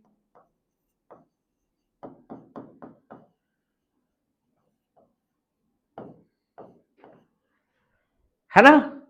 तो देखते हैं भाई, फर्स्ट मैक्सिमा जैसे second maxima, third maxima, fourth maxima, fifth maxima, देखते हैं भाई कितने कितने डिस्टेंस पे आता है। चलिए, तो यहां पे पाथ डिफरेंस जैसे हमने लिखा वो आता है डी वाई बाय डी, और हमें मालूम है कंस्ट्रक्टिव इंटरफेरेंस के लिए path difference should be equal to n times lambda, यही तो हम लोग बार बार करते हुए आ रहे हैं, है ना। तो यहां से क्या हम लोग लिख सकते हैं कि y जो है वो आएगा n times D lambda by D. समझ में आया? आप देखिए, यानी कि y को जब आप जीरो लोगे, यानी कि y को जीरो यहां पर है ना, यानी कि y अगर n को आप जीरो करोगे तो y क्या आ जाएगा? जीरो। और यहां पे हमने जो अज्यूम किया था वो क्या था? सेंट्रल मैक्सिमा, यही था, है ना। फिर अगर आपसे बोला जाए भाई, अगर मैं n को 1 ले लूं, है ना, तो हम देख पाएंगे कितना ऊपर यहां पर है। n को अगर 1 लूंगा तो y क्या हो जाएगा हमारा? y हो जाएगा, n को 1 पुट करिए तो वो हो जाएगा D lambda by small D. ये क्या है? ये हमारा फर्स्ट मैक्सिमा है जो मैंने दिखाया था आपको डायग्राम में, फर्स्ट मैक्सिमा। ठीक है, फिर उसके बाद n को अगर 2 लेंगे तो y क्या आ जाएगा? देखो 2 पुट कर देंगे तो ये आ जाएगा y is equals to 2d lambda by d. यानी कि ये जो होगा ये हमारा क्या है? Second maxima. समझ रहे हो? यहां इस पोजीशन पर मैक्सिमा आ रहा है हमारा। यहां पर अगर n को आप 3 पुट करोगे तो बताओ, अब तो आप गैस करने लगोगे होगे ये क्या हो जाएगा? 3d lambda by D. और ये है हमारा थर्ड क्या है? मैक्सिमा। समझ रहे हो बात को? इसी तरीके से मैं चाहता हूं nth मैक्सिमा, तो क्या होगा? nth मैक्सिमा के लिए क्या हो जाएगा? y is equals to n d lambda by d, जिसको हम बोल सकते हैं nth मैक्सिमा, है ना। तो क्या हमने लोकेशन विद रिस्पेक्ट टू जो भी आपका यहां पर सेंट्रल मैक्सिमा है, हमने पा लिया कितने कितने डिस्टेंस पे हमने पा लिया कि मैक्सिमा आ रहा है। क्या जिस जिस डिस्टेंस पे ऊपर आएगा मैक्सिमा, क्या उसी उसी डिस्टेंस पे नीचे भी आएगा? बिल्कुल, जो कि सिमेट्रिक है स्ट्रक्चर, हमने देखा भी था इससे पहले। इतने जितना डिस्टेंस ये ऊपर एक मैक्सिमा है उतना ही डिस्टेंस यहां भी आएगा। सेकंड मैक्सिमा यहां पर आएगा तो नीचे भी आएगा सेकंड मैक्सिमा। थर्ड मैक्सिमा यहां पे आएगा तो नीचे भी आएगा थर्ड मैक्सिमा। समझ में आ रहा है? बहुत आसान सा है, बस घुस के इसमें पढ़ने का वो देर होती है, ज्यादा दिक्कत नहीं होती है इसमें। फिर क्लियर हुई बात? चलिए, तो हमने पढ़ लिया भाई कि अगर मान लीजिए कि हमारा जो मैक्सिमा था वो किस किस जगह आ रहा था, वो था n d lambda by d, यानी कि एन की वैल्यू हम रखते जाएंगे और हमको मैक्सिमा पता चलता जाएगा। अब मैं चाहता हूं एक और टर्म डिफाइन करने के लिए जिसे हम बोलेंगे फ्रिंज विड्थ। पहले मैं लिख लेता हूं,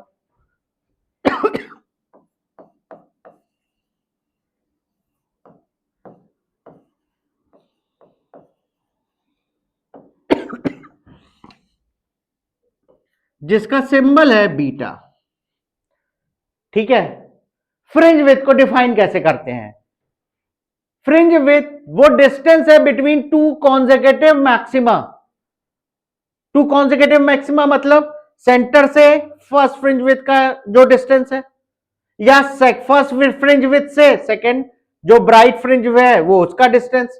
सेंटर मैक्सिमा है जो फर्स्ट मैक्सिमा है उनके बीच का डिस्टेंस, फर्स्ट मैक्सिमा है जो सेकंड मैक्सिमा आया है उनके बीच का डिस्टेंस, सेकंड मैक्सिमा है उसके ऊपर थर्ड मैक्सिमा है उनके बीच का डिस्टेंस।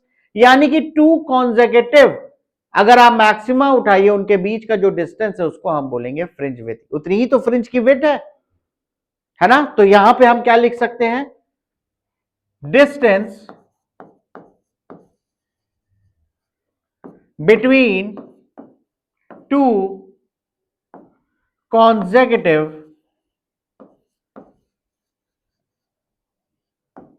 क्या है? Maxima.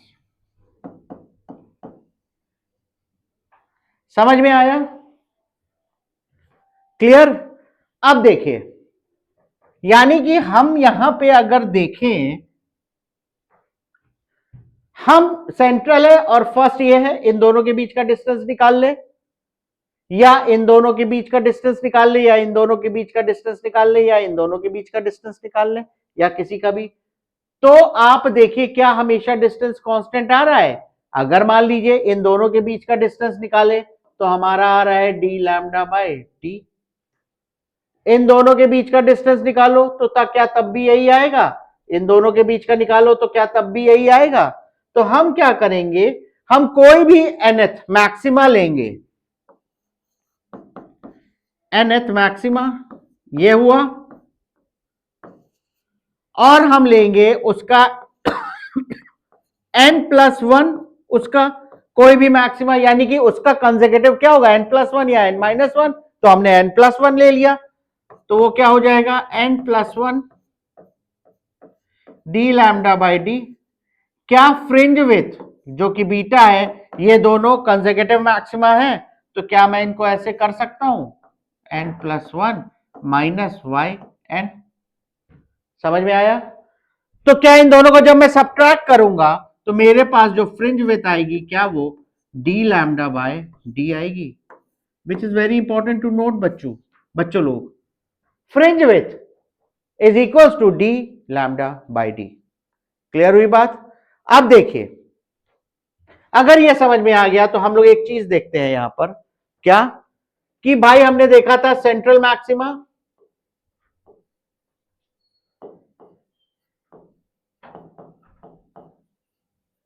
y is equals to 0 पे था, है ना? First minima, first maxima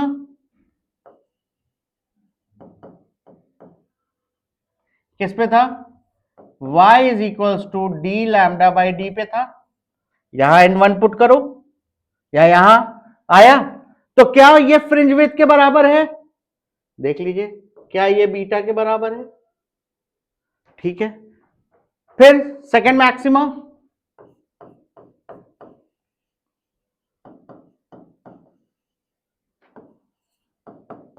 two d lambda by d है, एन को क्या करो, 2 पुट करो, तो क्या ये 2 बीटा के बराबर है?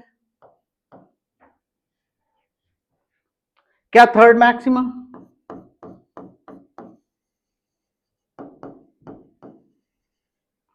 y is equals to 3 d lambda by d है, क्या वो 3 बीटा के बराबर है ना? यानी कि मैक्सिमा जो है वो n टाइम्स क्या है, फ्रिंज विड्थ है। दिख रहा है ना हमको? यानी कि अगर मैं बोलूं आपसे nth मैक्सिमा, तो क्या वो y n बीटा होगा? भाई देखिए, यही आ रहा है पैटर्न। यानी अगर मैं यहां पे आपका YDSC बनाऊं सेटअप, ये S1 है और ये क्या है, S2 है, ये क्या है, D है, और ये क्या है आपका स्क्रीन है। तो ये अगर सेंटर पॉइंट है तो यहां पर क्या है, सेंट्रल मैक्सिमा। यहां पर आप बीटा डिस्टेंस ऊपर जाओगे तो यहां पे क्या है, फर्स्ट मैक्सिमा। बीटा डिस्टेंस नीचे आओगे तो क्या है, फर्स्ट मैक्सिमा। समझ में आया? फिर आप ऊपर जाओगे तो यहां पे क्या है, 2 बीटा डिस्टेंस, यहां पे क्या है, सेकेंड मैक्सिमा। फिर उसी तरह से नीचे आओगे तो क्या है, 2 बीटा डिस्टेंस, तो ये क्या है, सेकेंड मैक्सिमा। फिर आप ऊपर जाओगे तो यहां पर क्या है, 3 बीटा डिस्टेंस, वो क्या है, थर्ड मैक्सिमा। फिर नीचे आओगे तो क्या है, 3 बीटा, यहां पे थर्ड मैक्सिमा। क्या इस तरीके से पैटर्न चल रहा है? आप निकाल सकते हो। समझ में आया आपको, है ना? तो ये बात हुई आपकी, क्या कहां कहां ब्राइट फ्रिंजेस फॉर्म हो रही हैं। अब चलिए हम डिस्ट्रक्टिव इंटरफेरेंस की बात कर ले भाई। डिस्ट्रक्टिव इंटरफेरेंस यानी कि अगर डिस्ट्रक्टिव इंटरफेरेंस होगा,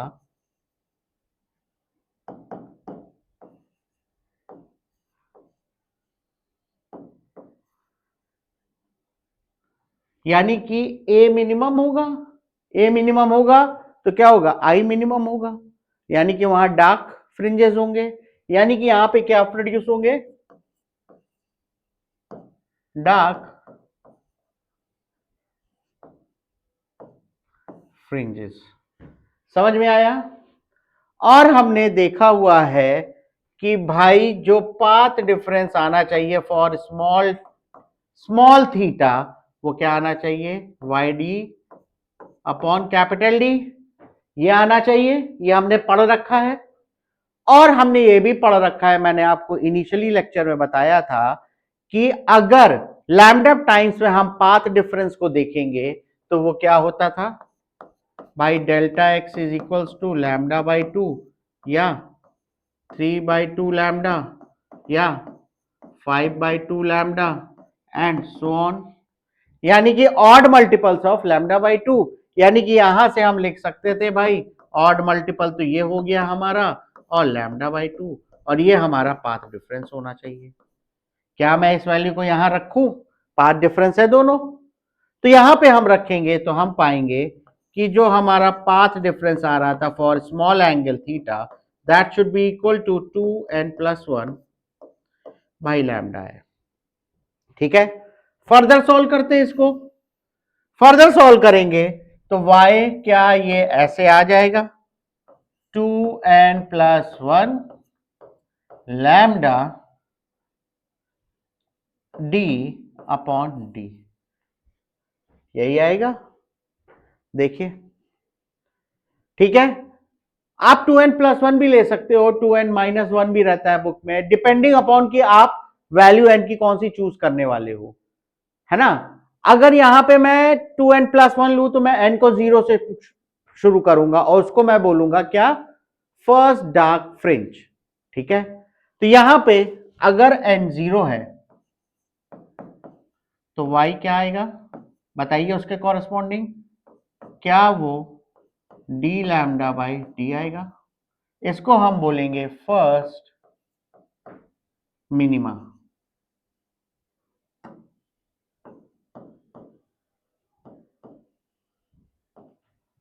क्लियर? n को 0 पुट करते हैं तो y क्या आएगा, सॉरी n को 1 पुट करते हैं तो y क्या आ जाएगा भाई, क्या आएगा, 3 हो जाएगा, तो 3 लैम्डा बाय डी। क्लियर? यहां पे लैम्डा बाई 2 होगा, है ना, तो यहां पे 2d होगा, ये होगा, तो 3/2 लैम्डा होगा, है ना। इसको क्या बोलेंगे हम, यहां पर ये होगा सेकेंड मिनिमम। ठीक है, फिर क्या करेंगे हम, n को हम 2 पुट कर देते हैं तो y क्या आ जाएगा भाई, 5/2 d लैम्डा बाई डी, यानी कि ये आ जाएगा आपका थर्ड मिनिमम। ठीक है, उसी तरीके से हम n को क्या पुट करेंगे, अगर हम nth मिनिमा निकालना चाहते हैं तो क्या आ जाएगा, यहां पे आप पुट कर दोगे तो nth मिनिमा आपका आ जाएगा 2n+1 lambda by 2 D by D. ये क्या है आपका nth।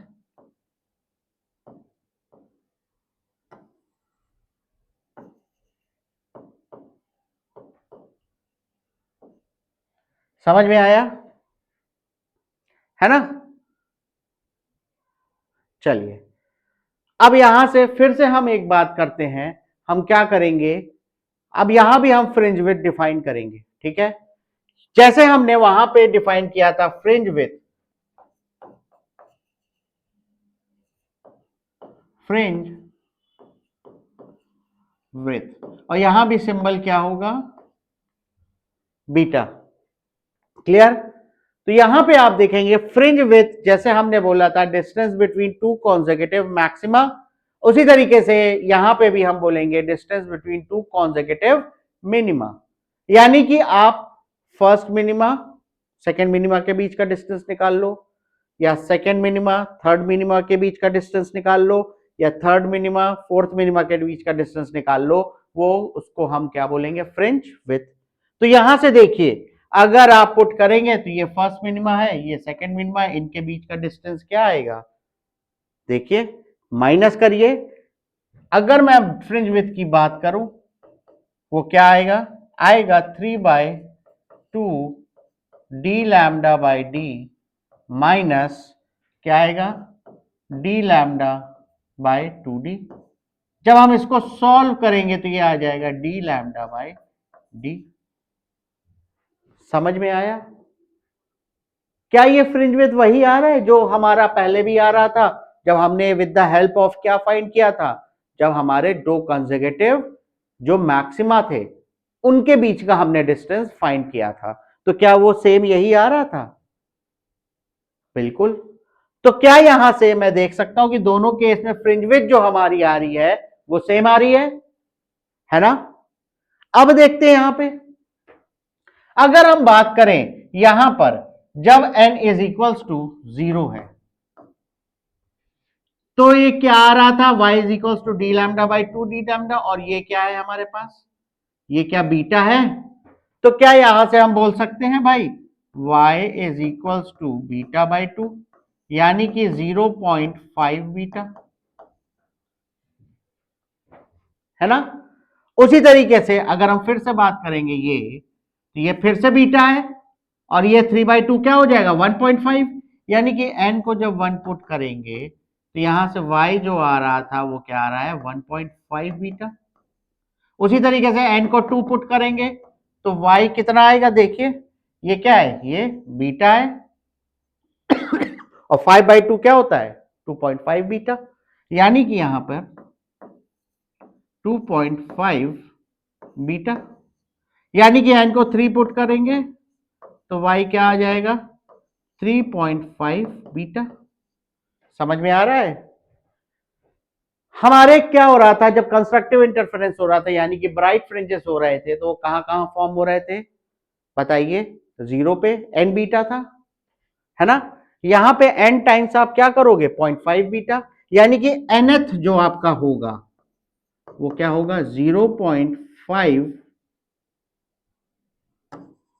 सॉरी यहां पे ये नहीं होगा, यानी कि कहां कहां फॉर्म होंगे, 0.5 बीटा, या क्या होगा आपका 1.5 बीटा, या 2.5 बीटा, या 3.5 बीटा, यानी कि आप 1.5 में हर बार क्या करोगे, 1 आप पुट करते जाओगे और आपको पता चलता जाएगा, यानी कि आपको जो चीज मिलने वाली है वो कुछ पैटर्न इस तरीके से मिलने वाला है, 0.n इंटू बीटा।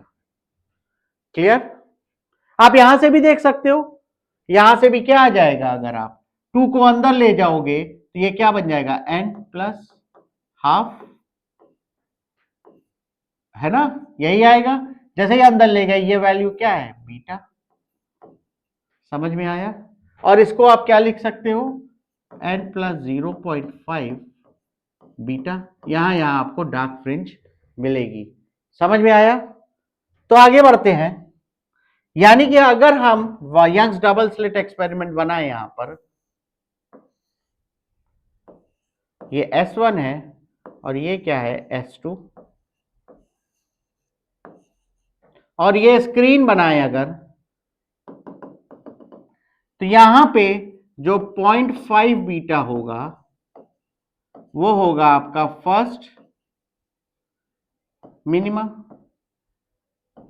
तो सेम यहां भी केस होगा 0.5 बीटा पर, ये क्या होगा, फर्स्ट मिनिमा, फिर उसके ऊपर जाएंगे तो कितना हो जाएगा, 1.5 बीटा पर क्या होगा आपका सेकेंड मिनिमा, और यहां पर क्या होगा आपका 1.5 बीटा पे सेकेंड मिनिमा। क्या उसी तरीके से चलता जाएगा, यहां पर क्या आएगा फिर 2.5 beta is equals to third minima, और ये क्या होगा 2.5 बीटा पे ये आएगा आपका थर्ड मिनिमा।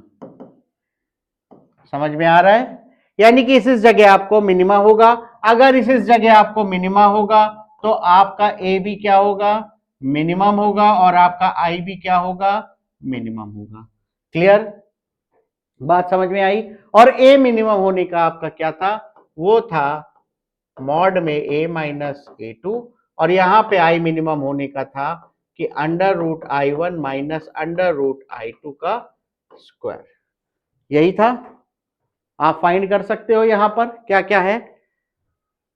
अब बात करते हैं हम लोग आगे कि भाई मान लीजिए यहां से A1 एम्पलीट्यूड की वेव आ रही थी और यहां से जो इंटेंसिटी था वो A1 था, और यहां से A2 एम्पलीट्यूड की वेव आ रही थी, यहां से I2 इंटेंसिटी अपने साथ लेकर के आ रही थी। अब हम अज्यूम करेंगे कि क्या होगा भाई कि जब दोनों जो आपके स्लिट हैं उसमें से सेम एम्पलीट्यूड और सेम इंटेंसिटी की वेव आए, यानी कि if A1 is equals to A2 and I1 is equals to I2। Clear? इन दोनों को हम ले लेते हैं भाई A और इन दोनों को ले लेते हैं भाई I नॉट ले लेते हैं। तो फॉर मैक्सिमास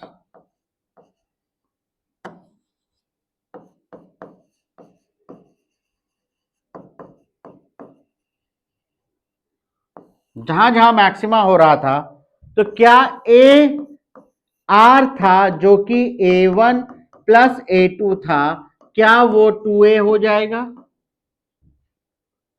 समझ में आया? उसी तरीके से जो आई रिजल्टेंट था वो किसके इक्वल था, under root I one plus under root I two का स्क्वायर। तो क्या अगर मैंने यहां पे ये पुट किया तो क्या आ जाएगा, ये आ जाएगा under root I naught plus under root I not.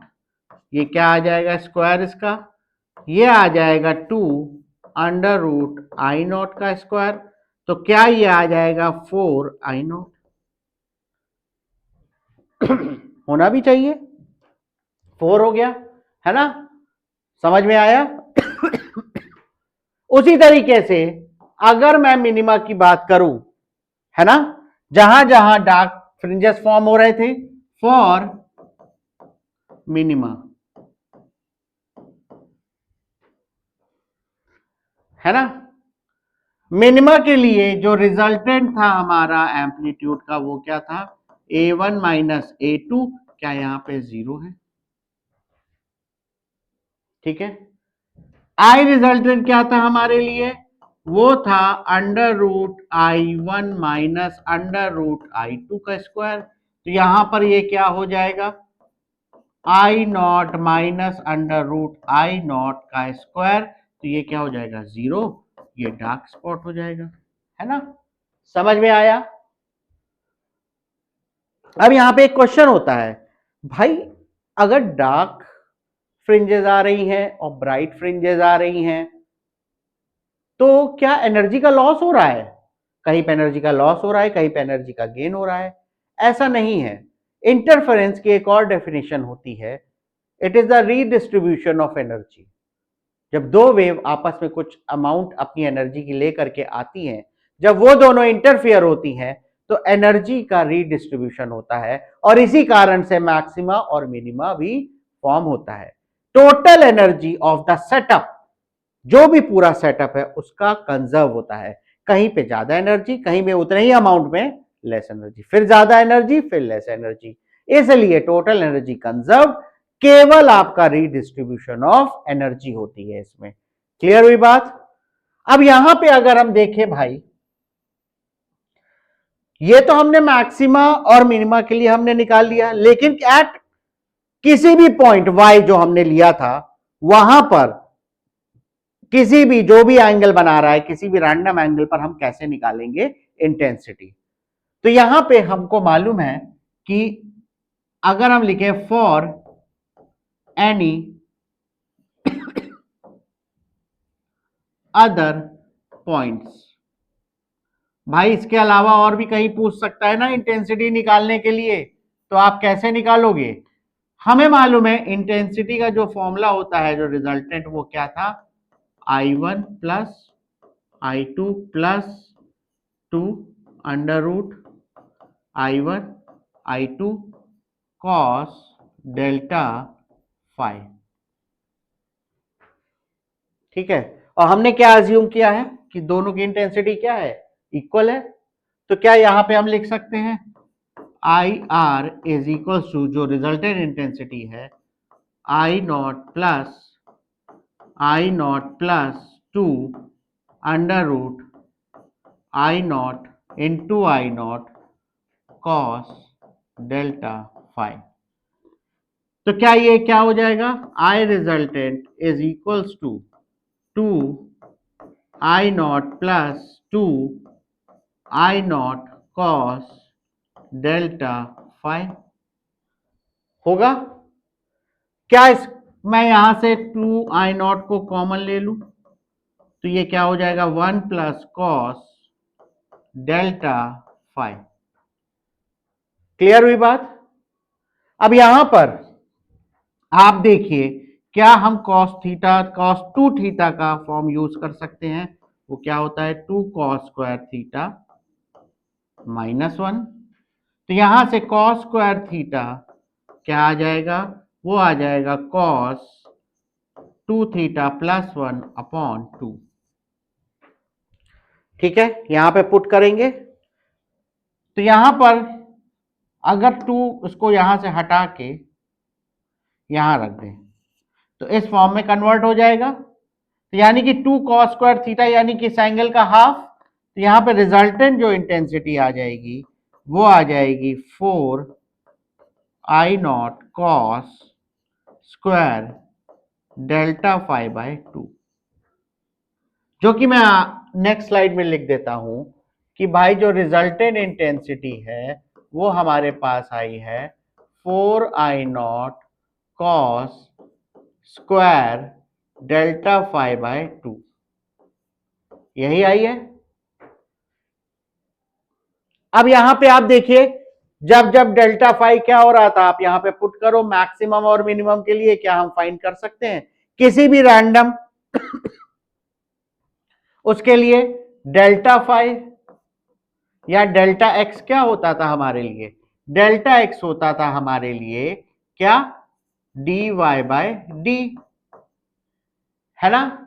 और हमें मालूम है कि डेल्टा फाइव जो होता था वो किसके इक्वल होता था? 2 pi by lambda into delta x, है ना? तो यहां से हम लिख सकते हैं भाई डेल्टा फाइव बाई 2 जो है वो क्या है? Pi upon lambda, delta x क्या है? डी वाई बाय, बताइए, डी। क्लियर? तो यहां पे हम रख देंगे तो क्या हमको पता चल जाएगा कि हम रिजल्टेंट इंटेंसिटी किसी भी एट पोजीशन वाई पे फाइंड कर लेंगे। तो आई आर हमारे पास आ जाएगा 4 आई नॉट कॉस स्क्वायर क्या हो जाएगा भाई?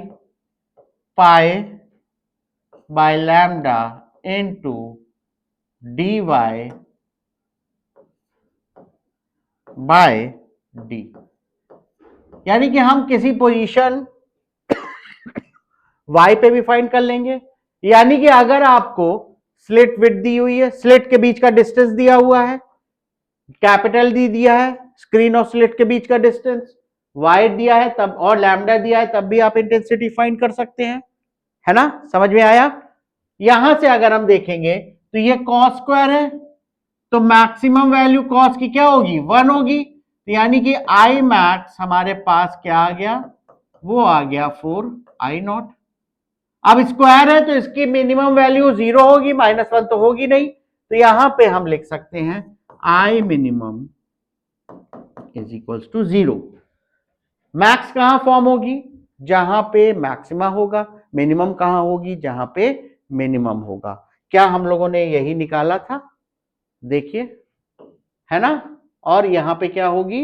जो हम लोगों ने ये किया था, मैक्स और मिनिमा, है ना। क्या ये उससे पैटर्न से मैच कर रही है? बिल्कुल मैच कर रही है। आई होप यहां तक आपको समझ में आ गया होगा। आगे चलें। अब देखिए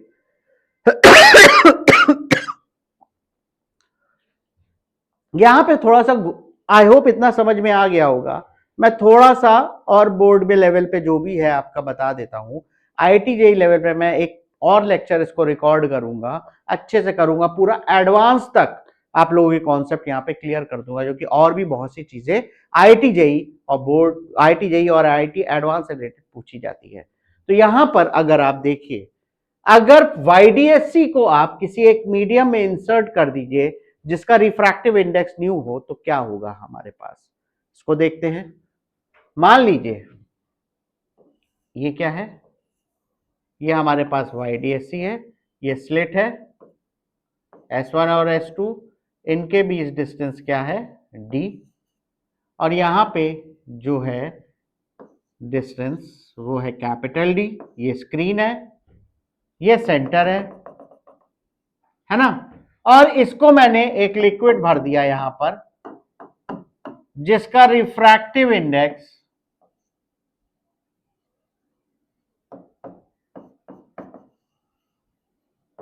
क्या है, न्यू। क्लियर, समझ में आया। अब हमने पढ़ा था कि जब रिफ्रैक्टिव इंडेक्स न्यू नहीं, मतलब एयर ही है अंदर, यानी कि वाईडीएससी में अगर देखें व्हेन एयर वॉज प्रेजेंट,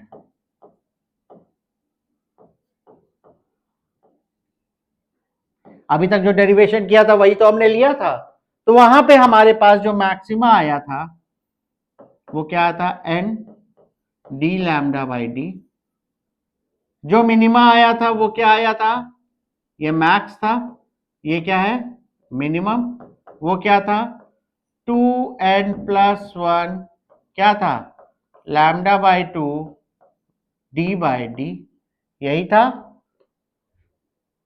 ठीक है।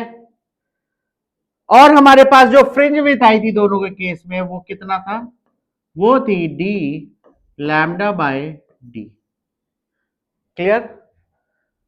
अब ये एयर के केस में था। अब मान लीजिए अगर क्या होगा कि इस केस में अगर आप यहां पे बीच में कोई एक लिक्विड या कोई ऐसा फ्लूइड भर दे जिसका रिफ्रैक्टिव इंडेक्स न्यू है, तो आपको मालूम है कि अगर इनिशियली लैम्डा था तो फाइनली इसका जो वेवलेंथ हो जाएगी वो क्या हो जाएगी, ये हो जाएगी लैम्डा बाई न्यू, है ना। यानी कि अगर ये क्या होगा, इसको मैं लैम्डा डैश बोलूं तो लैम्डा डैश की वैल्यू हो जाएगी लैम्डा अपॉन न्यू। ये आपने ऑप्टिक्स में पढ़ा होगा। तो यहां पे रिफ्रैक्टिव इंडेक्स की वजह से, तो यहां पे आप देखिए, अगर व्हेन फ्लूइड इज प्रेजेंट, ठीक है, जब फ्लूइड प्रेजेंट है तो क्या होगा, यहां पे गौर देखिएगा, तो क्या हो जाएगा, ये वाई मैक्स क्या हो जाएगा, ये हो जाएगा एन डी अपॉन डी। क्या ये लैम्डा डैश के इक्वल हो जाएगा, क्योंकि अब क्या होगा, वेवलेंथ बदल जाती है with the change of medium. तो यहां पे क्या मैं इसको ऐसे लिख सकता हूं भाई कि n d by d lambda by nu. यानी कि क्या मैं इसको ऐसे लिख सकता हूं, जो हमारा नया आया है वो है, ये किसके इक्वल है, ये हमारे ओरिजिनल वाई मैक्स के इक्वल है। तो जो नया वाई मैक्स है हमारा, वाई डैश जिसे ले रहे हैं, वो क्या हो जाएगा, ओरिजिनल वाई मैक्स का डिवाइड कर देंगे न्यू से।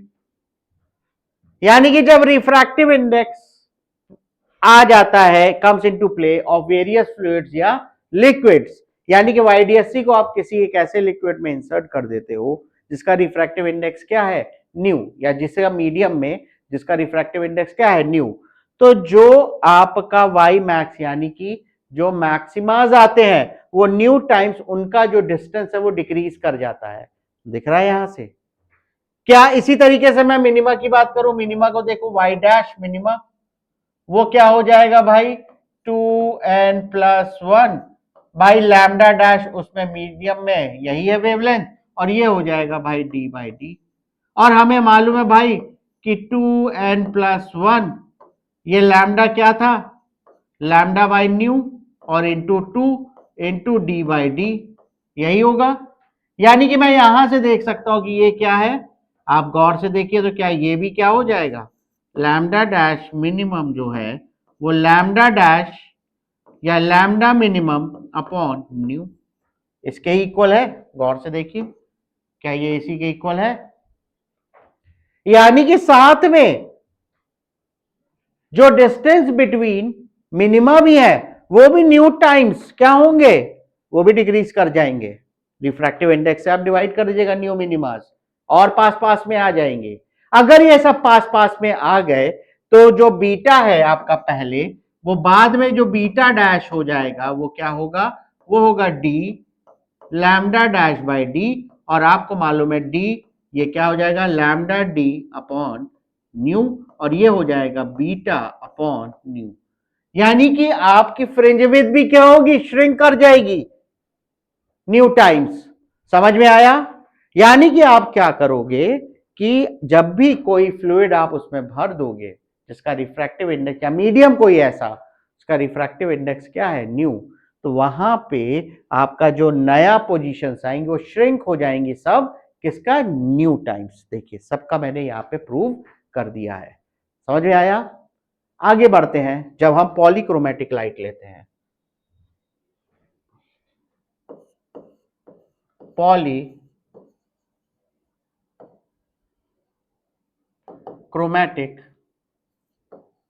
लाइट, पॉलीक्रोमेटिक लाइट मतलब मेरा, मैं यहां पर व्हाइट लाइट ले रहा हूं, चलिए मोनोक्रोमेटिक एक लैम्डा, पॉलीक्रोमेटिक बहुत ढेर सारा लैम्डा, मैं यहां पे व्हाइट लाइट ले रहा हूं, बहुत ढेर सारे कलर्स होते हैं उसमें, तो व्हाइट लाइट। ठीक है अब देखते हैं, मुझे मालूम है कि वेवलेंथ ऑफ रेड कलर जो होता है वो वेवलेंथ ऑफ वायलेट कलर के से बड़ा होता है। यहां पे हम लिख सकते हैं lambda r is greater than lambda violet. ठीक है, अब देखिए मुझे मालूम था कि अगर मैं देखूं यहां पर जो फ्रिंज विथ ऑफ क्या होगा रेड, वो क्या होगा d lambda r upon d होगा। और यहां से मैं देख सकता हूं कि जो फ्रिंज विथ आपकी वायलेट कलर की होगी वो क्या होगी d lambda v by d. ठीक है, तो यहां से मैं देख सकता हूं कैपिटल डी और स्मॉल डी तो कॉमन है, लेकिन अगर यहां पे देखूंगा तो आप देखिए फ्रिंज विड्थ किसकी बड़ी होगी, रेड की, क्योंकि उसका वेवलेंथ क्या होगा ज्यादा बड़ा होगा। समझ में आया है ना? उसी तरीके से अगर मैं मैक्सिमास देखूं तो यहां पे जो मैक्सिमा रेड का आएगा है ना वो n टाइम्स बीटा होता है, मैंने आपको दिखाया है, तो यहां पे हो जाएगा n टाइम्स बीटा रेड। उसी तरीके से जो मैक्सिमम ऑफ वायलेट होगा वो क्या होगा n times of beta violet होगा होगा। तो अगर मैं यहां YDSC बनाऊं, अगर स्क्रीन पर देखूं, तो आप बताइए पहले किसका मैक्सिमा आएगा, भाई जिसका डिस्टेंस कम होगा। किसका डिस्टेंस कम है, वायलेट का, क्योंकि उसकी फ्रिंज विड्थ भी क्या है कम है। तो यानी कि जब आप सेंट्रल मैक्सिमा से ऊपर जाएंगे तो पहले आपको किसका मैक्सिमा दिखाई देगा, आपको सबसे पहले वायलेट का मैक्सिमा दिखाई देगा, चाहे आप ऊपर जाओ चाहे आप सेंट्रल से नीचे आओ। और सबसे एंड में किसका दिखाई देगा, जिसका सबसे ज्यादा वेवलेंथ है, और सबसे ज्यादा वेवलेंथ है किसका, रेड का। यहां से भी देख लीजिए, यानी कि सबसे दूर पे जो मैक्सिमा बनेगा सेंटर पे पहला, वो किसका होगा, वो रेड का होगा। उसी तरीके से सबसे दूर पे जो नीचे की तरफ पहला मैक्सिमा बनेगा वो किसका होगा, वो रेड का होगा। समझ में आया? शेप की भी अगर बात करें, जैसे मान लीजिए ये आपका क्या है, एंड कर रहा हूं मैं ये लेक्चर, सेंटर पे ये स्क्रीन को मैंने ऐसे आपके सामने ही बना दिया है, पहले ऐसे बना रहा था, अब मैं ऐसे बना रहा हूं। तो यहां पे आपका क्या हो रहा था, central maxima, first maxima, third, ये सेकेंड मैक्सिमा, इस तरीके से हो रहा था, है ना। इस तरीके से ऊपर नीचे बन रहा था। ऊपर जाते हो तो धीरे धीरे क्या होता है, ये लाइन कुछ ऐसी होने लगती है, ठीक है। और ये प्रूफ होता है कि ये जो नेचर बनता है, जो पैटर्न बनता है आपका फ्रिंज का, वो बनता है हाइपरबोलिक। बहुत बार क्वेश्चन पूछा जाता है कि क्या शेप होता है, तो सेंटर पे तो बच्चों थोड़ा सा होता है, लेकिन आप ऊपर नीचे थोड़ा सा जाने लगो तो वो थोड़ा सा कर्व्ड होने लगता है, और वो स्ट्रक्चर इसका प्रूफ होता है। तो वो जो स्ट्रक्चर होता है वो हाइपरबोलिक स्ट्रक्चर की तरह, शेप की तरह बनता है। समझ में आया? आई होप मैंने बोर्ड लेवल में आपका काफी कुछ कवर कर दिया है। जैसा मैंने बोला था आपसे कि आईआईटी एडवांस और नीट लेवल और या तो मेंस लेवल का भी मैं कवर करूंगा। और अगर कोई डाउट आता है आपको इसमें, तो आप कमेंट करके जरूर पूछ लीजिएगा। ठीक है, लाइक और सब्सक्राइब करिएगा इसको। Thank you.